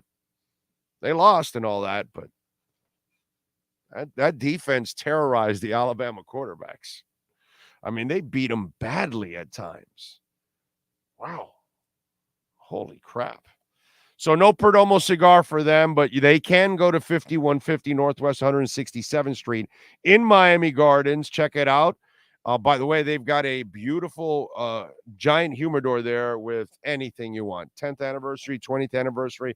You want a lot 23. You wanted a State Selección, the double age 12-year vintage, which is so good. The sun-grown or the Maduros are my favorites, by the way. But go check it out. The Fresco, it's just great selection. Plus, they've got a beautiful couch there, like a 30-foot couch. Big old giant television to watch television, so you can enjoy your cigar. Nick Perdomo is in the house at times. You can take a picture with the superstar himself. They got a pool table there, so if you want to shoot some pool with the fellas while you're enjoying a great Perdomo cigar, 5150 Northwest 167th Street, and tell them that Big O sent you. I promise you that they will take care of you. And by the way, locally, the Smokin' in Pompano has a Perdomo lounge It's at 4640 North Powerline Road and the Black Dog Cigar Bar in Stuart, Florida at 3343 Southeast Federal Highway. They've got a Perdomo cigar lounge. Check it out. What else do we have going on? Ooh. Gotta talk about this. Anybody watch Colorado State? Thank the Lord the Dolphins were playing on Sunday night, bro, because did you stay up for the Colorado State game, Sean? I did. I don't know. I think we were up to go ahead. No, I actually, when it looked like they weren't going to come back, I tuned out probably right close to the beginning of the fourth quarter because it didn't look like they were moving the ball again. Right. And I fell asleep with it on, but I missed everything. I didn't give up on the game. I wanted to see the game because there was so much involved in the game and everything else. And they did come back, obviously, and then they took it to overtime and they won it in overtime. Let me tell you something about what I witnessed and experienced on Saturday night. Okay. I experienced what a phony piece of crap Jay Norvell is. Okay. This dude had the balls, okay, to go on his own radio show and complain about Deion Sanders wearing a hat and glasses and make it sound like it's so inappropriate and so disrespectful and all this, like we're in 1950s. And, Deion's a star, bro. Stars wear glasses, man. That's just kind of the way it happens. It's been like that for years. And I don't have a problem with it. I know who Deion is, he's never hid from who he is. That's the beauty of Deion. And that's the beauty of anybody that is who they are instead of trying to act what you're not. But Jay Norvell got on this high horse. He got on his soapbox, to say that basically Deion Sanders doesn't know how to act like an adult, right? And then, do you know what I watched on Saturday night? I watched a bunch of goons out there wearing Rams uniforms because all I saw all night long were dirty shots after dirty shots after dirty shots. He had his guys play like hockey goons the entire night. The shot to Travis Hunter was disgusting. There were a whole bunch of shots to all kinds of different players. They went out of their way, Colorado State that is, to take any cheap shot that they could take. And that falls on their coach. That wasn't physical football or any of that crap. That was dirty, disgusting, disrespectful football that happened. That kid that hit Travis Hunter should have been thrown out of the game right on the spot. Brother, I know what went on here. This is a jealous coach of Deion, jealous that Deion's getting all that attention. That's because it's Deion Sanders, and he brought all that attention. He's jealous that he's getting all the recruits. He's jealous that he's getting all of the attention. He's jealous that Game Day and Pat McAfee and every other show in the world is doing something from there. News outlets are covering them. Sunglass deals are happening. Shoe deals are happening.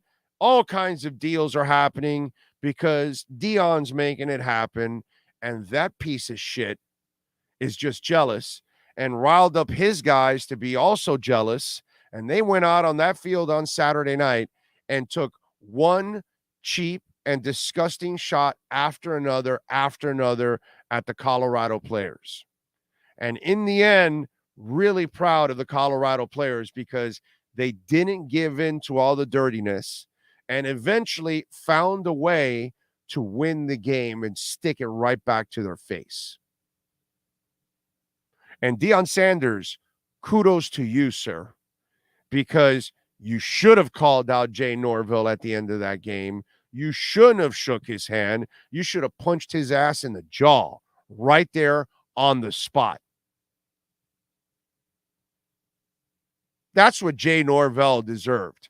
He deserved to get his ass knocked out right there in the middle of the field. Deion's got too much class to do something like that.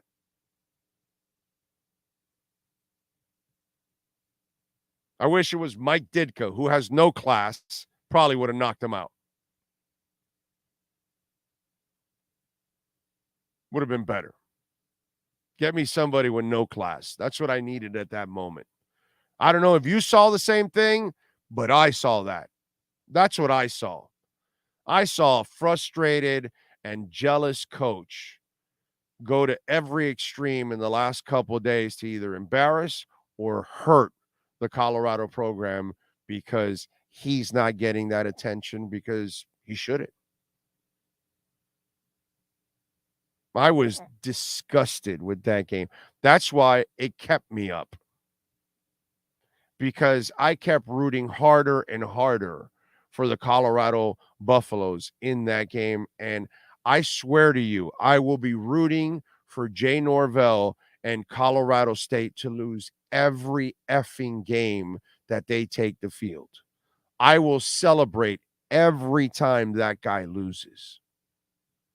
His players acted like a bunch of turds on the field on Saturday. That was disgraceful, what I saw from Colorado State. That's my 2 cents.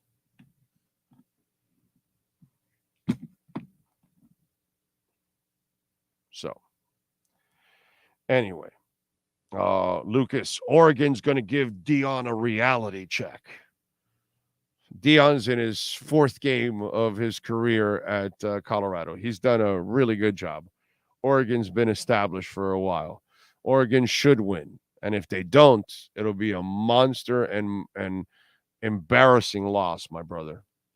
So. No, the Colorado coach is jealous and a half, Super V. That's what drove all of that on Saturday night. Cheo Malanga says, I'm good with Deion Sanders. Keep wearing the Lord's Jesus Christ on your chain. Deion is a man of God. Bless you, Prime. Deion has done an amazing job. Of course, he's done an amazing job. Big O, my game ball goes to AVG. And it should, Devin Jordan. Stack. Buddy Ryan, there you go. Another one with no class. He would have punched his ass out. Yes. Definitely. There you go. How about the guy that took a cheap shot on Waddle? When is the NFL going to start? Yeah, well, how about this? How about this? I've always said this. I would love for Maurice Smith to invite me to an all-players meeting where we meet in an auditorium. I'd love to stand up on a stage and look at all the players in the league and say to all of them, good morning, good afternoon, good evening, whatever time of day it is. And everybody says hello. And then I'll say, how do all of you feel about being the phony bastards that you are? And all of a sudden they're going to start looking at like, who the hell is this guy? I'm about to get up off my seat and kick his ass. And then I'd love to break into the reality. Hey, you guys all bitch and complain about the league wanting to protect you and wanting to call fouls and head trauma. And they kept the news away from you guys and the facts that head trauma does all kinds of damage, right? Now I want you all to look around and look at the guy next to you. And look at him. Look at him because you're looking at a father and you're looking at a husband and you're looking at a brother and you're looking at a son and you're looking at a grandson and they belong to a family. So why are you taking a cheap shot at them? Before the league starts protecting you before referees start throwing flags, well, maybe the James Harrisons of the world may want to stop taking cheap shots at people and, causing head trauma that could lead to Alzheimer's or dementia. Have any of you ever thought of that? In your anger, when you're looking for revenge and you take a cheap shot, look in the mirror. You phony bastards have nothing to do but blame yourselves.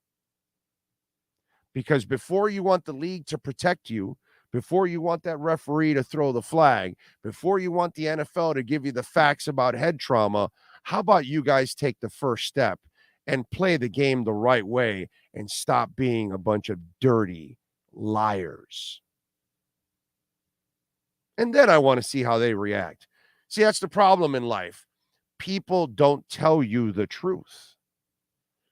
And then they allow you to just get away with it and get away with it and get away with it. And then it gets out of control. And then this is what you have. The guy taking a shot at Waddle or James Harrison when he could easily hit Colt McCoy right here. Nope, he had to go up into the face mask. James Harrison, you're a dirty piece of shit, dude. I don't care what kind of a player you are. Vontez Burfict, you're a dirty piece of shit, dude.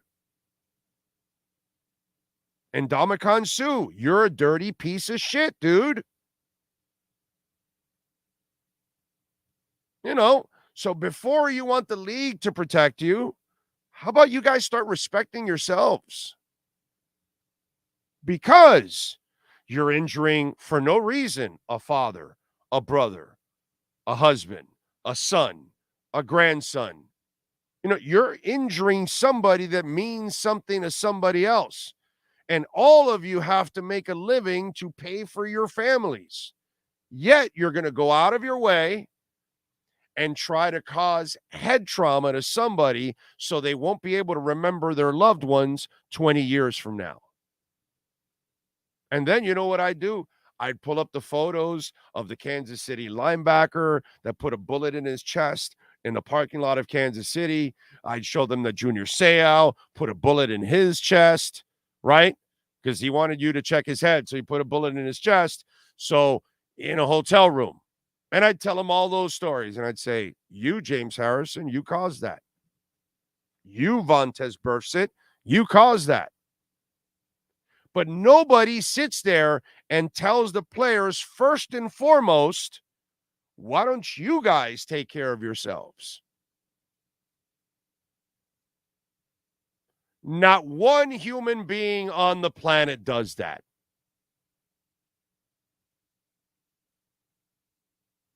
So before you want anybody to do something about it, how about you police yourselves? The game is brutal enough as it is, dude. Do you really need to take dirty shots at people? Try to blow out a knee, hit a head? No, dude, you don't really need to do that. Do you really need to twist somebody's ankle up or whatever? You listen to another dirty piece of crap. What's the name of this linebacker for the Raiders years ago? God,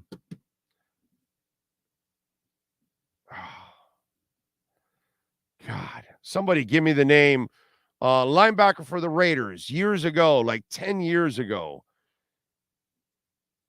There's this, if you give me the name, not Lyle Alzado, that's a defensive end linebacker. 10 years ago, bro. Lyle Alzado is freaking 30 years ago, dude. Jack Tatum, what the hell is wrong with you people? Bill Romanowski, thank you, Frank. Appreciate you. Some of you are you like old and senile now at this point? Anyway, so that piece of crap, Bill Romanowski, let me see if I have it. Okay. See if I have this. If I have this, you're going to love this. Let's see. Okay, I don't have it under Bill. Let me see if I have it under Romanowski.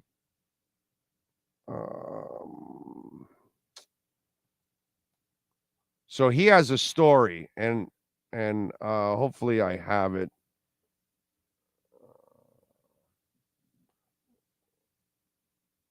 Oh, no, that's the other. That's Romo, not Romanowski.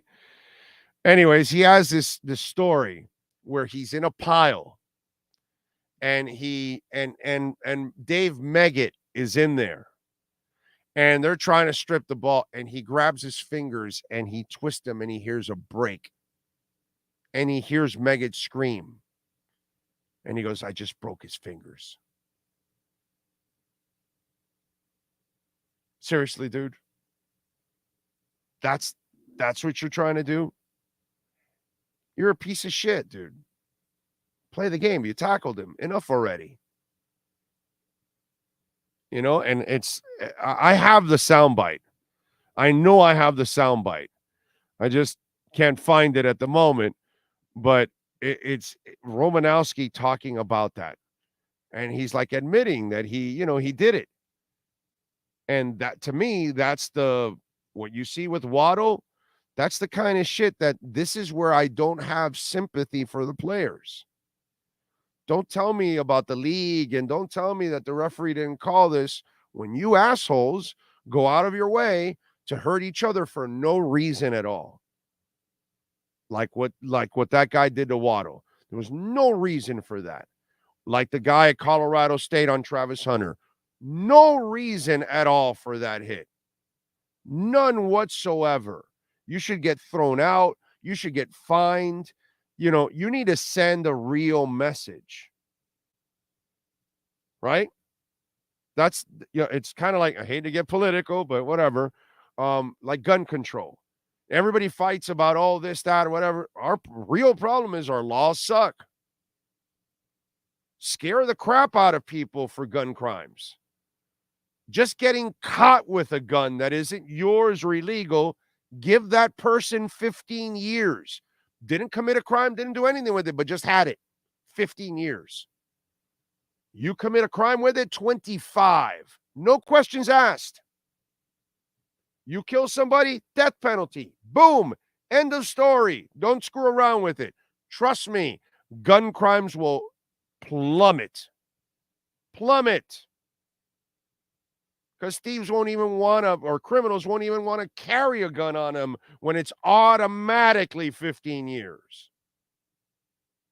But if you're going to slap people in the hand, if you're not going to do anything to them, then they're going to keep stealing all the stuff they do in California with nothing. They're going to keep committing gun crimes because they're not afraid of the penalty. And this is what's going on with players. And players, they don't care. They don't care about injuring each other. They talk a lot of shit about player safety and all that crap. And then there they are doing all this bullshit. They're a bunch of liars. They're a bunch of phonies. And that's what I would tell them if I could meet with the entire players union. I would wake their ass up because nobody else is doing it. And players should police themselves too, by the way. That's the kind of stuff that should not be accepted in any locker room, period. Yet it's probably egged on. Matt Milano is today's dirtiest player. He's probably one of them. Hell of an interception this week by Matt Milano. Hell of an interception. Hunter Butler says, great material for my essay in college. Thanks. So you're welcome. You're welcome. Phoniest things in the world. NFL players. And caring about player safety when they don't give a shit about player safety themselves. So just don't bullshit me is all I ask as a human being. Don't lie to me. Don't tell me you care about player safety and that's what you do to each other. You're a bunch of liars.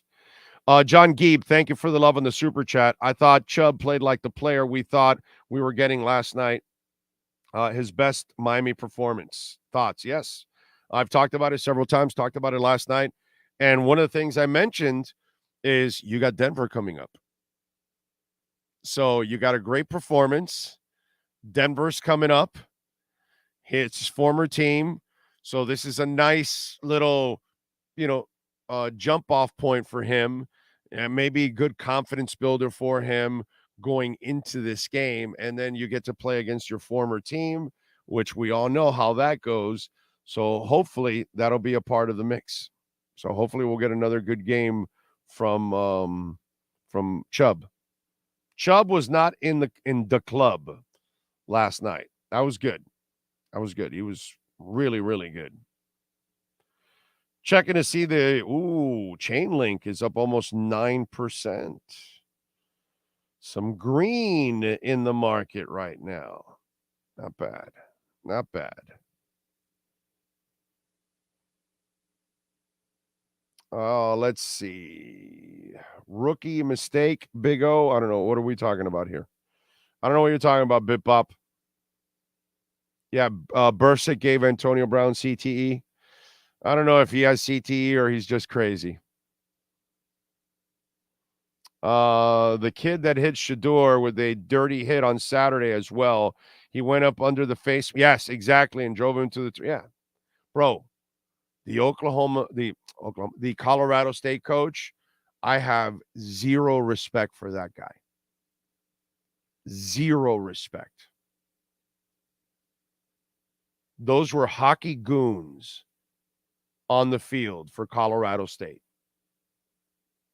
And again, I became an even bigger fan of Deion Sanders because he handled it like a champ. I would have never handled it like that. I would have lost my shit with that guy in midfield. They would have had to restrain me, bro. I would have gone after his ass. And then in the press conference, I would have had my son, which is doing a lot of the editing, and get me all those dirty hits. I would have already told my people, collect all the dirty hits, and I want them as a tape at the end of the game. And I would have replayed it for the press. I would have said, this is the kind of shit that guy teaches, and he's worried about my hat and glasses. That's what Deion Sanders should do. Put that dude on blast. That was bullshit. I was pissed for Deion Sanders and his kids and Travis Hunter. Pissed. And having said all that, Colorado did not become dirty. You know how then it becomes like a dirty fest and both are going to start taking cheap shots at each, and they did not. Again, really, really, really, really, really, really impressed with Deion Sanders and super impressed with Shador Sanders, bro. Sometimes you're going to have ugly games and things are going to get mucked up like yesterday for Miami and New England and all that. And then you got to, find a way to figure it out and get it done. And so much, dude, so much credit to them. Mad props. Chael says, Orlando, you're absolutely right on gun control. Talking about an illegal gun on the street, 100 years if caught, criminal with an illegal gun, period. Exactly. Scare the shit out of people, dude. We have no laws that scare people. That's why. And that's why criminals continue to commit crimes, because they can get away with it. And all you're going to do is slap them on the hand and they're going to be out in a couple weeks, a couple months, and or a year with good behavior. And they don't care. It's crap. Thoughts on Alonzo Highsmith calling out former Canes for wearing Colorado gear. I don't have a problem with it, man. That's a little over the top. They're friends with Deion. They're supporting Deion. I'm sure if they're Canes and the Canes are playing Colorado, that's where they'll say, hey, man, we got to draw the line here. I root for Deion, but not when he's playing for Colorado, or not when he's playing against the U. So if they're wearing Colorado and rooting for Colorado and they're playing the U, then I have a problem. But somebody supporting their own, somebody they know, I don't have a problem with that, dude. I really don't. You're Argentine, and Messi comes to Inter Miami. Do you think a lot of the fans really give a shit about Inter Miami? Or do you think they just care about Messi and they love Messi? So now they'll root for Inter Miami while Messi's there. You know, that's what's going on. I don't think there's anything wrong with anybody in the black community that wants to celebrate that a black coach has taken over at the Colorado program and taken it to new heights and doing things that very few black coaches can do, very few coaches, period, can do. And that you want to celebrate that for your community, I don't have a problem with that. Just like the Philippine community should be celebrating a guy like Eric Spoelstra, and they do. They go crazy for him in that country, and they should. It's their own. So I don't have a problem with that, dude. I don't. I don't have a problem with supporting our own whatsoever. That's actually super freaking cool. You know, that's the way you kind of celebrate your heritage on who you are and how you've grown and those kind of things. So no, I don't have a problem with that. I think that's a little much by Alonzo. And I'm a huge Alonzo Highsmith guy, always have been. As anybody that's listened to this show, I'm pissed that he never got an opportunity as a general manager in the NFL because I think he was ready for it.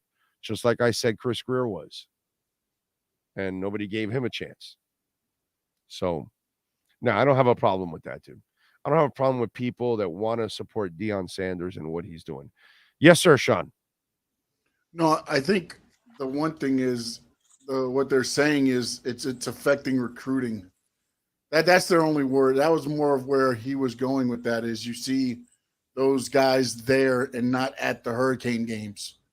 So that was more of what he was aiming at because they did lose, Cormani McLean once he went to Colorado. There was a flip from UM to Colorado there.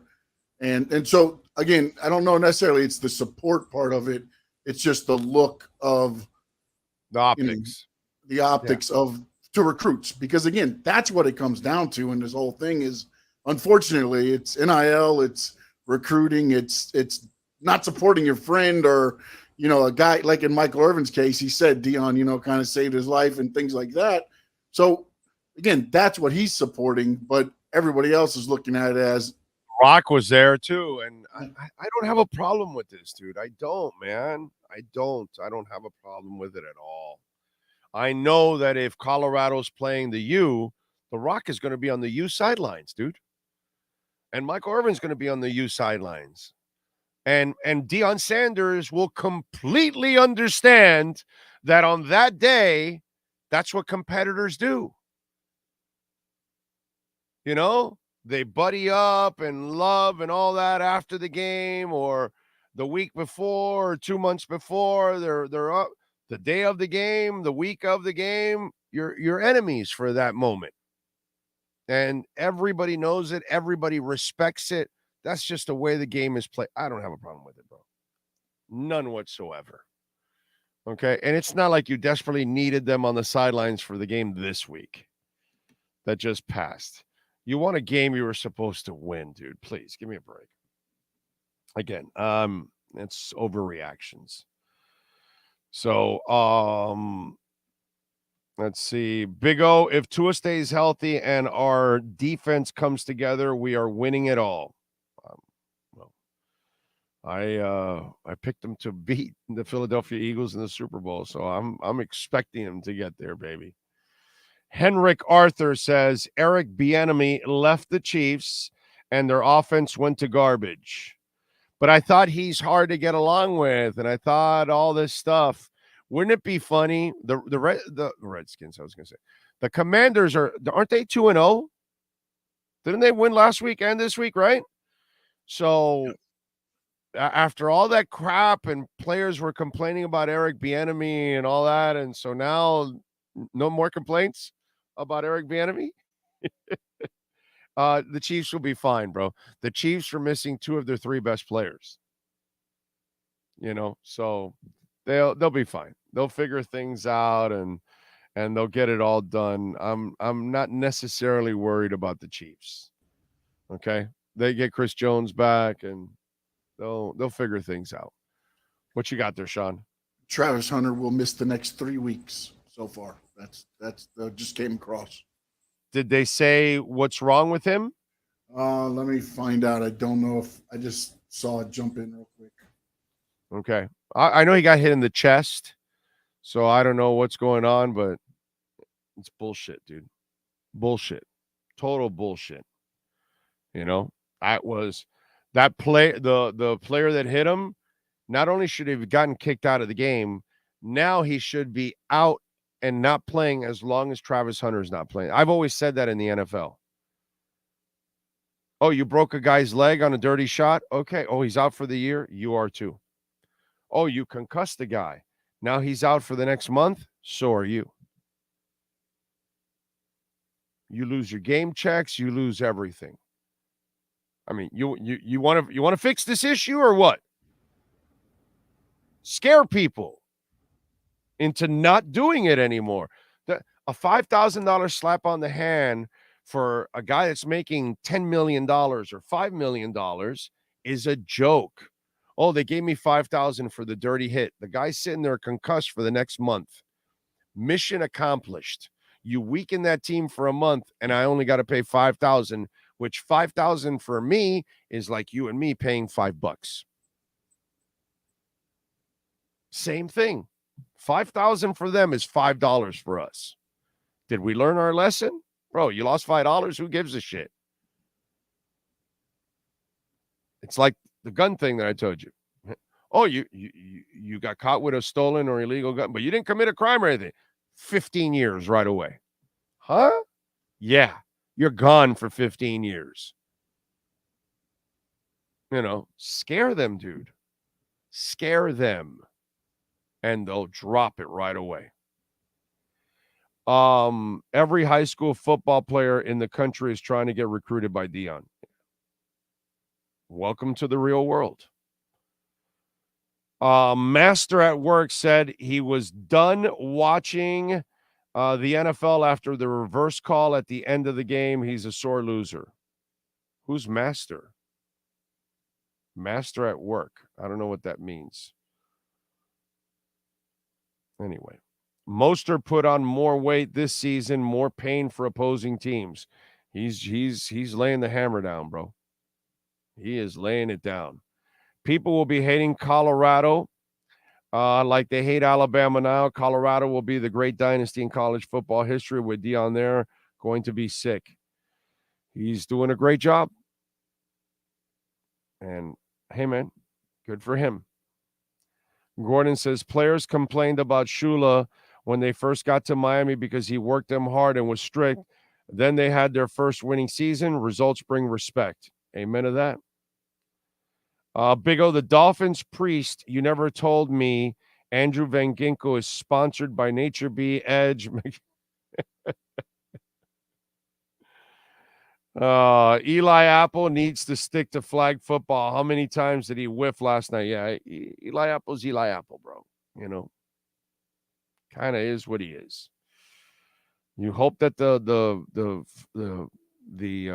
zone part of the game can help him, but when he's out there by himself, it's a scary situation. Master at Work is a Patriots fan. He always talks crap about Tua. Oh, okay. Well, I don't know who he is, and I really don't give a shit. Okay. I don't care if he watches the game or doesn't watch or whatever. I really don't give a shit about whoever that clown is. So, whether he watches or not, who cares? You know what I'm saying? Really. Don't forget, folks, to smash the hell out of the like button and Cash App or Venmo at Cash Big O Show if you want to make a donation at Cash App or Venmo, Cash Big O Show. Let's do this. Let's do a little music history. Got some music news, too, also at the same time that we got to talk a little bit about. First of all, why don't we get into some birthdays today? On September 18th, celebrating birthdays today. Aidan Gallagher, actor, is 20 years old. Jada Pinkett Smith is 52 years old today. James Marsden, movie actor, is 50 years old today. Man, I never knew there were so many YouTube and TikTok stars. Christian Pulisic, soccer player, is 25. Ronaldo is 47 years old today.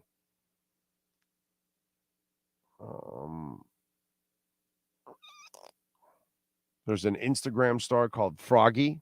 I have no idea. I just saw Froggy, so I had to say it. Jason Sudeikis is 48 years old. Patrick Schwarzenegger is 30 years old. The model and son of, yes, that Schwarzenegger, yes. Who else? Celebrating birthdays today. James Gandolfini was born on this date in 1961. Sadly, we lost him in 2013. Lance Cheating Armstrong is 52 years old today. Ben Carson, the doctor, is 72 years old today. And Taylor Dye, the country singer, she is 28 years old today. Those are the folks celebrating birthdays on September 18th. U2, by the way, has a brand new song. They performed the song in Vegas, by the way. It's called Atomic City. They did a pop-up performance on Fremont Street in Las Vegas. The track gets its title from a 1950s nickname for the famed Nevada city. For decades, the U.S. government tested nuclear devices at a site approximately 65 miles northwest of Fremont Street. During the performance, Bono referred to Atomic City as a rock and roll 45 in tradition of 70s post-punk, Blondie, The Clash, some 70s punk. We'll take it from everywhere. U2's surprise gig also served as a music video shoot. Bono and the band ran through Atomic City several times, allowing the cameras to catch them from all different angles. An enthusiastic crowd of fans was on hand for the performance, gleefully embracing the Irish rock legends. Notably, by the way, the unannounced mini concert included Larry Mullen Jr., who's still recovering from back surgery. The drummer will not be playing with U2 when the group launches their highly anticipated Octoon Baby Las Vegas residency at the Sphere later this month. The four of us recorded Atomic City. Sadly, Larry Mullen Jr. won't be with us at the Sphere, Bono noted to the crowd, as relayed by the Review Journal. He doesn't listen to the doctor's orders. Neither do many of us, but he's here tonight. Give it up for Larry Mullen Jr. So Larry went to film the video and all that, even with the back stuff. But that's pretty cool. And I read about this morning. I have not heard the new song Atomic City. I cannot wait to hear the new song for Atomic City. All right, let's get into a little music history. All right, today on September 18th, in 1970 on this day, Jimi Hendrix died in London. He was 27 years old. There were various theories of how he died, but the coroner determined that it was inhalation of vomit due to barbiturate intoxication. In 1983, Kiss appeared for the first time without their makeup during an interview on MTV where they promoted their latest album, Lick It Up, Lick It Up. All right, in 2000, Papa Roach released their breakthrough single, Last Resort, which would go on to top the modern rock charts. In 1971, on this date, The Who scored their first and only #1 album in the UK with Who's Next, the band's 6th studio recording. In 2008, It Might Get Loud premiered at the Toronto Film Festival, the documentary featuring Jimmy Page, Jack White, and The Edge, telling stories, talking about the guitar and jamming with each other. There you go. That's what happened today in music history. And The Edge does not get enough credit. Okay? He doesn't. He's a great guitarist, not like one of the greatest guitarists of all time or anything. I'm not putting him there, but he is a great, great guitarist because the music he creates and the sound he gets from his guitar, he is probably one of the most creative guitarists in that sense with the sounds he gets. Now, this is our music and entertainment section. I got some bad news, man. At least for me and those of us, because I got to tell you, it started off like when I first saw it, I thought it was cheesy, and I go, I'm not going to watch it. But then I said, let me give it a chance, and I ended up getting hooked and loved it, and that's Winning Time. So the run is over, folks, on HBO. They have canceled the 80s basketball drama after 2 seasons. TV Line has learned that Sunday's season 2 finale will now serve as the series finale. Following the rise of the Lakers to NBA dominance in the 80s, Winning Time started John C. Reilly as a brash new team owner, Jerry Buss, with Quincy Isaiah playing superstar point guard Magic Johnson. After Magic and the Lakers won the NBA title in season 1, which aired on HBO last year, they faced a new challenge in season 2 in Larry Bird and the Boston Celtics, with the season covering 3 NBA seasons from 81 to 84. Adrian Brody co-starred, and he was fantastic, as Lakers coach Pat Riley, with Jason Segel as Riley's predecessor, Paul Westhead, which, by the way, I hated Jason Segel's role. Jason Clark as Lakers executive Jerry West, and they made him look like a maniac. And Solomon Hughes played Lakers great Kareem Abdul-Jabbar. He did a good job, by the way, as Kareem. Got to give the Solomon Hughes guy some credit. Sean Patrick Small as Bird and Hadley Robinson as Jerry Buss. Daughter Janine Max Bornstein served as co-creator, writer, executive producer, and showrunner. The cancellation is especially tough after Sunday's season 2 finale, which saw the Lakers go down in defeat to Bird and the Celtics in the 84 finals. A final montage informed us that the Lakers went on to beat the Celtics 2 of the next 3 years in the finals, but unfortunately, we won't get to see their eventual triumph dramatized on HBO. Bornstein alluded to the abrupt ending in a post-morning, the cancellation on Sunday night. Not the ending that we had in mind, but nothing but love and gratitude. I don't know what happened. I don't know if I guess it wasn't getting the ratings. Like always, I guess it wasn't being downloaded enough or whatever. But that sucks, dude. That absolutely sucks, to be quite honest. So, what can I tell you, man? Oh, Lordy, Lordy, Lordy. That is our music and entertainment section. Let's see. What else? Big O, did you ever go live from Shula's 2 in Main Street? Yes, I did in Miami Lakes. A bunch of times. And I also did the Mad Dog thing on Tuesdays there at Shula Steak too. Hosted that a couple times. Mad Dog had me over, which was very, very nice of him. That was actually really cool. The God, what was that called on Tuesdays? It was the Touchdown Club. Touchdown Club. That's it. I did it with his son Nick. Oh, you did? His sons are fantastic too. Just the whole Mandich family. They don't deserve to lose dad and mom, dude. That was just and so typical, isn't it? When two people love each other and there's this deep love, and they've been together a long time, the heart hurts so much from losing the other that you lose the other one shortly after. And Bonnie went shortly after Jim went, and I know we've all seen that. It's happened. I'm sure it's happened in your family or someone close to you or something. You've witnessed it. It's one of those things that you can't explain it. You know what I mean? But it happens all the time. When a couple has been together for a long time and one succumbs to some kind of health issue, it is so emotionally devastating to the other person that they don't commit any suicide or anything. They just go. And, it's just one of those things. And it was sad, you know what I mean? But I don't think we were shocked,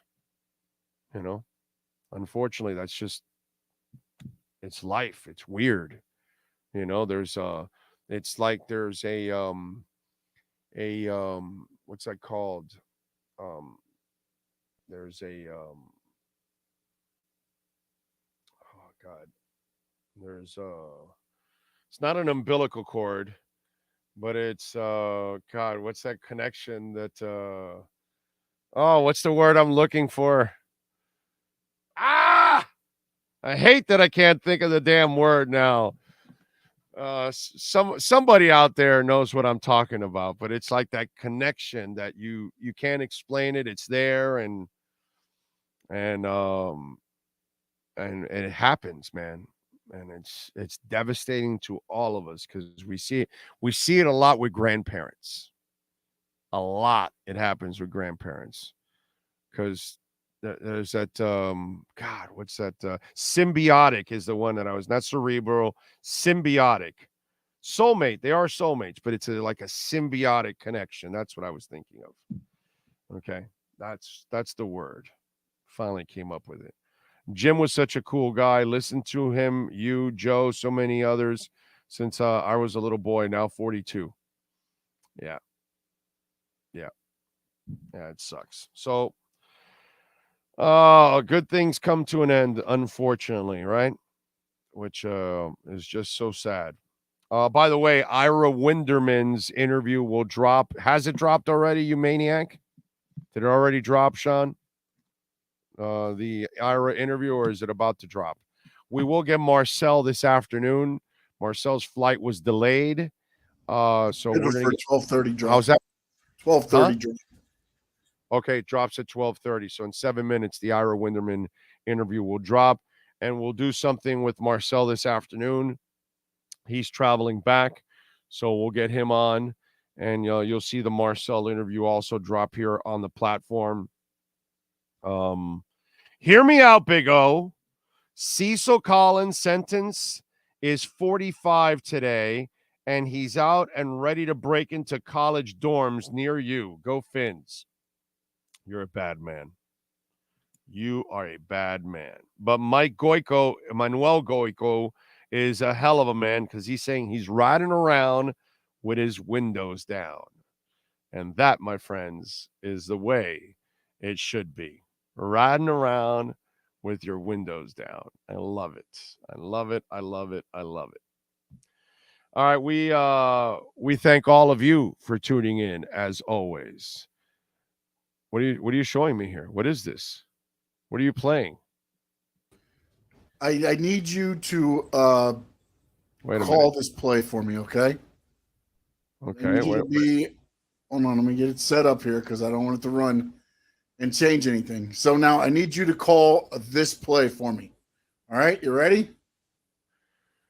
All right, quarterback lining up under the guard. Oh, he realizes that he's on the wrong side, and no, it's not. That is the center. I'm not sure. I guess Jordan Love forgot his own snap count.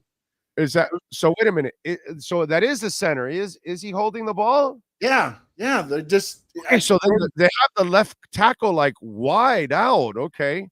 All right. What it looks like it was going to be a quarterback sneak, and he forgot the count and went and left the whole team just looking at him. And you have to remember the Packers, I believe they lost 25-24. I thought he had forgotten. I thought he had the wrong guy, and he was, oh, God, I need to switch over, and lost his balance. And it's exactly what you said, that he was expecting the snap, and obviously there was some running involved in this play, and so he was ready to run, and he didn't get the ball, so he lost the balance. That is funny. I didn't notice that. They lost by a point, dude. Yeah. And by the way, and this is who is it they lost to? The Falcons. The Falcons. That's it. I hated those helmets. By the way, yesterday there were several uniforms I hated when I was watching it. I hated that one. What was the other one that I hated? That it just like no, it doesn't belong there. I forgot which one it was now. But there were a couple that I just was not a fan of, dude. And by the way, was it Florida State also this week? Were there the ones that were confusing me, or Boston College or somebody, or was it the Boston College? There was one also. She was like in all black uniforms or something. Right, yeah, that's what it was. It was confusing me, dude. Like, what the hell, bro? Yeah. Have you listened to Falling in Reverse yet, Big O? Oh, no, I have not, actually.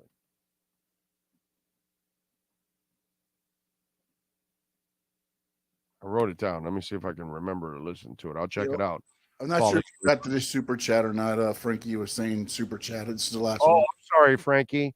Big O, 1 in 10 on Messi's Pizza on Saturday. It had a bunch of tomatoes. What else was there? I don't have a problem with the pizza. I don't have problems putting extra tomatoes on top. I actually love tomatoes. I can never get enough.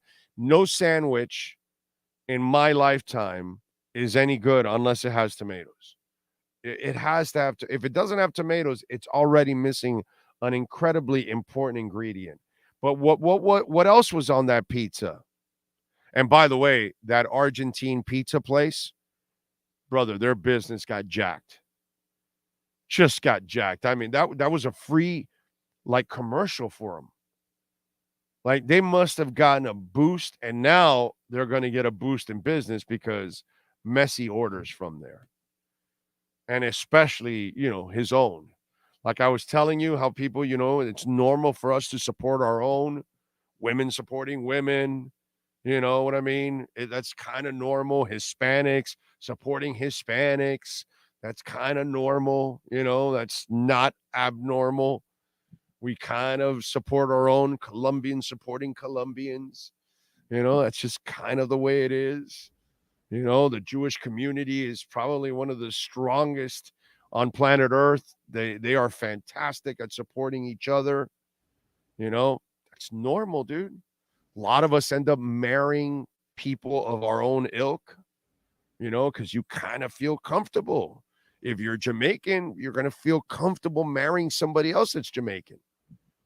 That's just normal. If you're Canadian, you probably want to hang out with somebody Canadian because they kind of act like you, have the same kind of, habits, whatever. It's just kind of the way it is. We gravitate to our own. That's just normal. What you got, doggy? All right, so I got a picture of it, and it looks like basically they got tomatoes like if it was cheese. They're just the whole top of the pizza, some onions, and green olives, it looks like. Okay. I'm not big on onions on my pizza, but I don't have a problem with the pizza. It's fine. Everybody, people like pineapple, and I'm not a pineapple guy.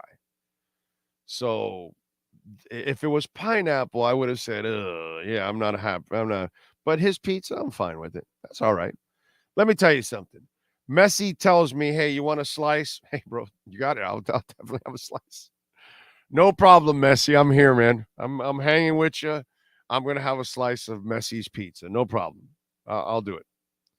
Big O is walk-ons on the level of Sports Grill or Flanagan's. Never been. Completely different. The food is probably, it's kind of Southern cooking, so it's different. And the restaurant itself, way different. Better for TVs and all, because nothing wrong with Sports Grill and nothing wrong with, which is the other one you said? Sports Grill and what? What was the other one you said? Or Flanagan's, right? Flanagan's. Those are great restaurants, right? And they're small and tight, like low roofs and all that. The Walk-Ons is different. Walk-Ons has like a 35-foot roof. so it's really wide open. You know what I'm saying? So it's structured differently. And by the way, they loaded up with the TVs and everything. I know last year because they had new management take over and the old management had some bad TVs, and so they had to replace them all. And I was in there last week, and man, I mean, there's 400 TVs in that place. So it's awesome. It's awesome. They've done a great job. All around the bar, it's double level TVs all the way around the bar. It looks really cool. Really, really freaking cool. So it's structured differently. The food is different, so it's nothing is better than the other. Okay. It's just the only thing I would say is more spacious walk-ons than Sports Grill or Flanagan's, because those are smaller, tighter places where walk-ons is big and wide open and there's more light. You know how those places are darker places? This place is more lit up. It's different. It's just a little different. That's all. But it's a beautiful place. You should come check it out. And you're going to have a blast. You're going to be with all of us. By the way, we want to film this stuff. So we want to get a big crowd there. Okay, have some fun. Film it. So we're going to create promotional videos out of it, So help us create all of that, because that helps us. What was wrong last year, we didn't really film a lot of that stuff, and we needed to do that so we can show people that a bunch of you show up and all that kind of stuff. So please come on out to Walk-Ons in Kendall on Sunday for the Denver Broncos and the Miami Dolphins game, and have some fun. 9065 Southwest 167th Avenue. Love it. All right. Don't forget to smash the hell out of the like button. Please smash it and watch the platform as much as possible. Ira Winderman just dropped. You'll have a Marcel Louis Jacques segment coming your way later in the afternoon. Sean Stanley is mastering the program. We will see you all tomorrow. Same time, same place, same bat channel. Have a great one.